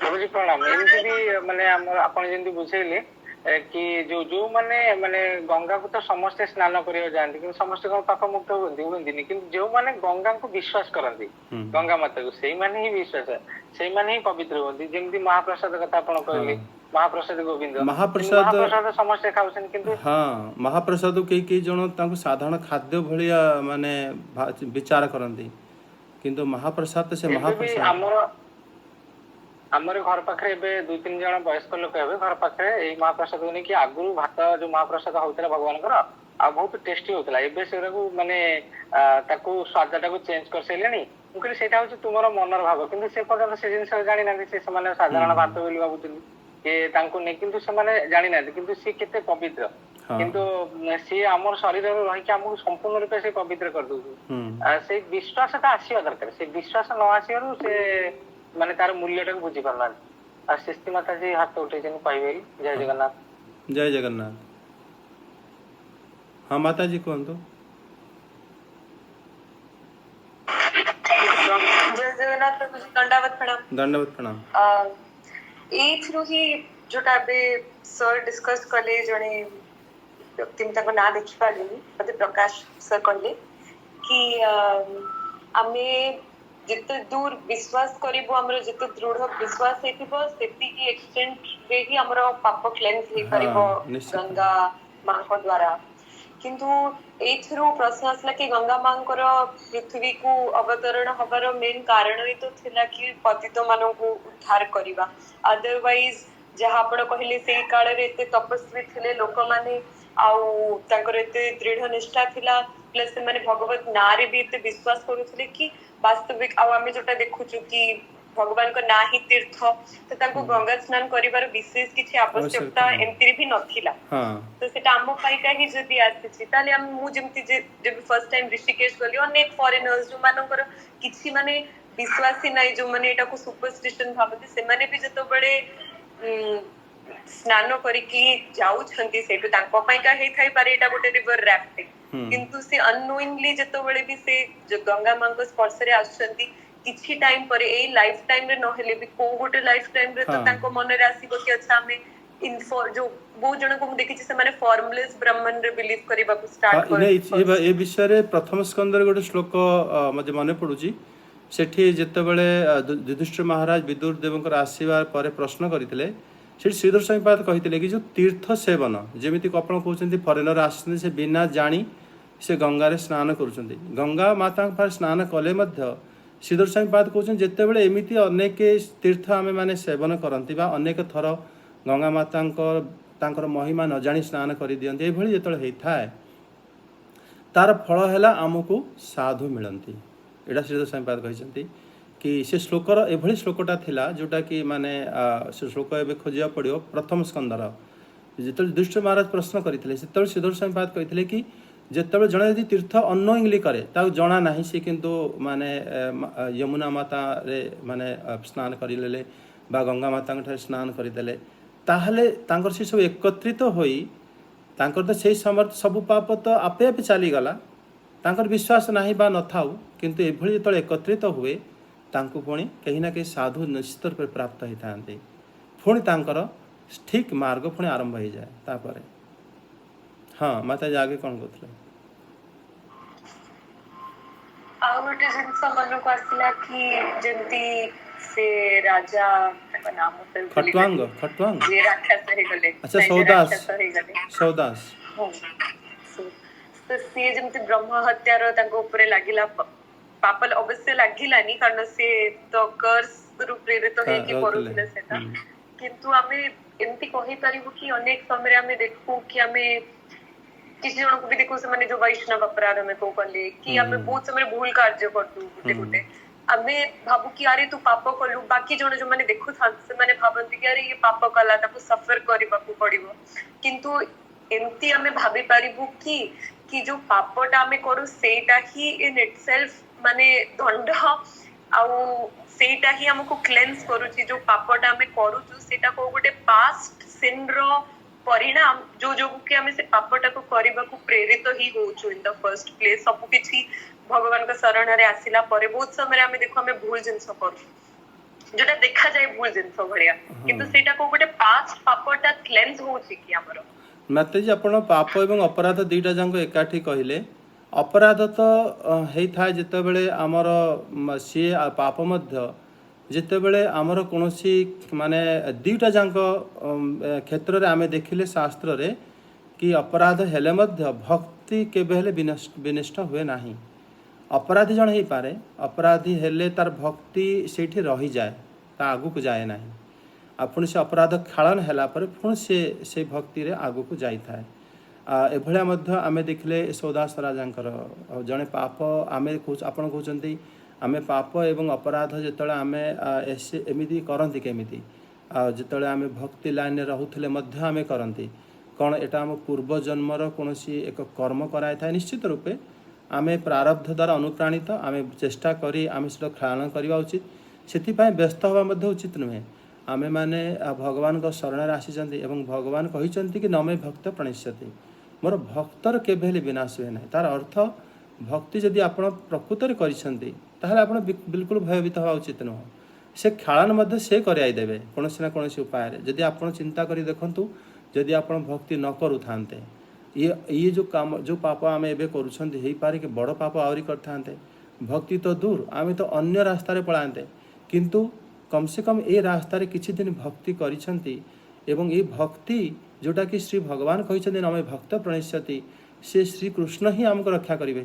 ତା ଯଦି ଆମେ ଗୋଟିଏ ଥର ବି ବଡ଼ ଶ୍ରଦ୍ଧାରେ ତାଙ୍କର ପବିତ୍ର ନାମକୁ ଆମ ହୃଦୟରେ ଧାରଣ କରିଛନ୍ତି ଥରେ ମଧ୍ୟ, ତାହେଲେ ମଧ୍ୟ ଆପଣ ଚିନ୍ତା ବିଲକୁଲ ନିର୍ଭୀକ ହୋଇଯିବା ଆବଶ୍ୟକ। ବାକି ଯେଉଁ ପାପ ଓ ଅପରାଧ ଆମେ ଜାଣି ତ କରିନାହାନ୍ତି, ବାକି ସେ ଭଗବାନ ତାର ଉପାୟ ଦେବେ। ଆମେ ଯଦି ତାଙ୍କ ରାସ୍ତାରେ ନଥାନ୍ତେ ହେଇପାରେ ଆମେ ଆହୁରି ଭୟଙ୍କର କିଛି କାର୍ଯ୍ୟ କରିଥାନ୍ତେ, ଯାହାଦ୍ୱାରା ଆମେ ଭକ୍ତ ସଙ୍ଗ ବି ଦୂର ହୋଇଯାଇଥାନ୍ତା ବା ଆମେ ଭଗବାନଙ୍କ ଭକ୍ତି କରିବା ଠାରୁ ଦୂରେଇ ଯାଇଥାନ୍ତେ। ତେଣୁ ସେ ଚିନ୍ତା କରିକି ଆମେ ନିଶ୍ଚିନ୍ତ ରହିବା ଆବଶ୍ୟକ କି ଆମେ ଶ୍ରୀକୃଷ୍ଣଙ୍କ ଶରଣରେ ଅଛନ୍ତି, ଭଗବାନଙ୍କ ଶରଣରେ ଅଛନ୍ତି। ଆଉ ବାକି ଯେଉଁଟା ହେଉଛି ସେଟା ଆମେ ତାଙ୍କରି ଉପରେ ହିଁ ନ୍ୟସ୍ତ କରିଦେବା ଉଚିତ।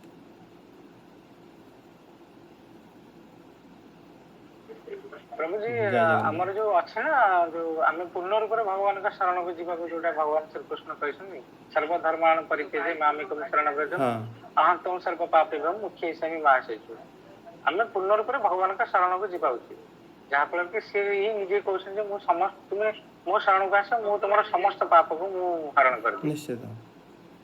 ଶରଣରେ ଯିବା କେମିତି ଏ କଥା ଆମେ 18 ଅଧ୍ୟାୟରେ ଚର୍ଚ୍ଚା କରିବା। ଭଗବାନଙ୍କ ଶରଣ ଯିବା ମଧ୍ୟ ବହୁତ ବଡ଼ କଳା। ଆମେ କୌଣସି ମନ୍ଦିର ଯେ ଜଏନ୍ କରିକି ପୂଜା କରିବା, ଫୁଲ ତୋଳିବା ବା କୀର୍ତ୍ତନ କଲେ ଭଗବାନଙ୍କ ଶରଣରେ ଆସିଯିବା, ଏ କଥା ମଧ୍ୟ ବଡ଼ ବଡ଼ ପ୍ରଶ୍ନ। କାରଣ ସେଥିରେ ରହି ମଧ୍ୟ ଲୋକମାନେ ବଡ଼ ଦୁଶ୍ଚିନ୍ତାରେ ରହିଛନ୍ତି, ଭଗବାନଙ୍କ ଠାରୁ ଦୂର ରହନ୍ତି, ସେମାନେ ତାଙ୍କ ପାଇଁ ବହୁତ ଚିନ୍ତିତ। କିନ୍ତୁ ଭଗବାନଙ୍କ ଶରଣର ଅର୍ଥ ଯେତେ ଯେତେ ଆମେ ଆମର ଭିତରୁ, ଆମ ମନ ଭିତରୁ ଯେତେ ଯେତେ ଆମେ ଆମର କାମନାକୁ, ଇଚ୍ଛାକୁ, ଆମର ଲୋଭ, ଆମର କ୍ରୋଧ ଏସବୁ ଯେମିତି ତ୍ୟାଗ କରି ଚାଲିଥିବା, ପୁଣି ଆମେ ଅନ୍ତର୍ମୁଖୀ ହେଇଯାଇ ଆମେ ଭଗବାନଙ୍କ ଶରଣରେ ଆସିଯିବା। ସେ ଜାଗାରେ ଆପଣ ଯେକୌଣସି ଜାଗାରେ ଥାଆନ୍ତୁ, ମନ୍ଦିରରେ ରୁହନ୍ତୁ, ବାହାରେ ରୁହନ୍ତୁ, ଘରେ ରୁହନ୍ତୁ, ଆପଣଙ୍କୁ ହେଇପାରେ ସେ ସ୍ଥିତିରେ ସମସ୍ତେ ଆପଣଙ୍କୁ ନିନ୍ଦା କରିବେ ବା ସମସ୍ତେ ଆପଣଙ୍କୁ ମାନେ ଅପଶବ୍ଦ କହିବେ, ଆପଣଙ୍କୁ ହେୟଜ୍ଞାନ କରିବେ, ସମ୍ମାନ ଦେବେ ନାହିଁ, ବହୁତ ଅସୁବିଧା ବି ହେଇପାରେ ମାନେ ବାହାରକୁ ଆମେ ଦେଖିବା। କିନ୍ତୁ ସେ ଭିତରେ ବଡ଼ ଆନନ୍ଦିତ ଥାଏ, କାରଣ ସେ ଭଗବାନଙ୍କ ଶରଣରେ ଥାଏ। ତେଣୁ ଭଗବାନଙ୍କ ଶରଣ ହେବାଟା ମଧ୍ୟ ବହୁତ ବଡ଼ କଥା। ଆଉ ଥେଲେ ତ ନିଷ୍ପାପ ହେଇଯିବା, ଏଇଟା ସାଧାରଣ କଥା। ସେ ତ 18 ଅଧ୍ୟାୟର କଥା। ଏବେ ତ ଆମେ 5ମ ଅଧ୍ୟାୟରେ ଅଛନ୍ତି। ଭାଗବତରେ ଆମେ 9ମ ସ୍କନ୍ଧ ପର୍ଯ୍ୟନ୍ତ ପହଞ୍ଚିଗଲେଣି। ଜୟ ଜଗନ୍ନାଥ। ଧନ୍ୟବାଦ ପ୍ରଭୁଜୀ, ଆପଣଙ୍କ ବାଣୀ ହରି ବହୁତ ରାମ। ସୁନ୍ଦର ଆଉ ବହୁତ ସୁନ୍ଦର ଉପସ୍ଥାପନା। ଆପଣଙ୍କର ବହୁମୂଲ୍ୟ ସମୟ ହିଁ ଆମ ଜୀବନକୁ ଆଲୋକମୟ କରୁଛି। ତେଣୁ ଆପଣଙ୍କ ଏଇ ଯୋଉ ଉପକାରକୁ ଆମେ କେବଳ ଆପଣଙ୍କୁ ପ୍ରଣାମ କରିକି ଆମେ ଆପଣଙ୍କୁ ଇଏ କରୁଛୁ, ଆଉ ଅନ୍ୟ କୌଣସି ଉପାୟ ହିଁ ନାହିଁ ଆପଣଙ୍କୁ କିଛି ଦେଲା ଭଳିଆ। ତେଣୁ ଜୟ ଆପଣ ଆମର ଜଗନ୍ନାଥ। କେବଳ ପ୍ରଣାମକୁ ହିଁ ଗ୍ରହଣ କରନ୍ତୁ। ଜୟ ଜଗନ୍ନାଥ। ଜୟ ଜଗନ୍ନାଥ। ହରି ହରି।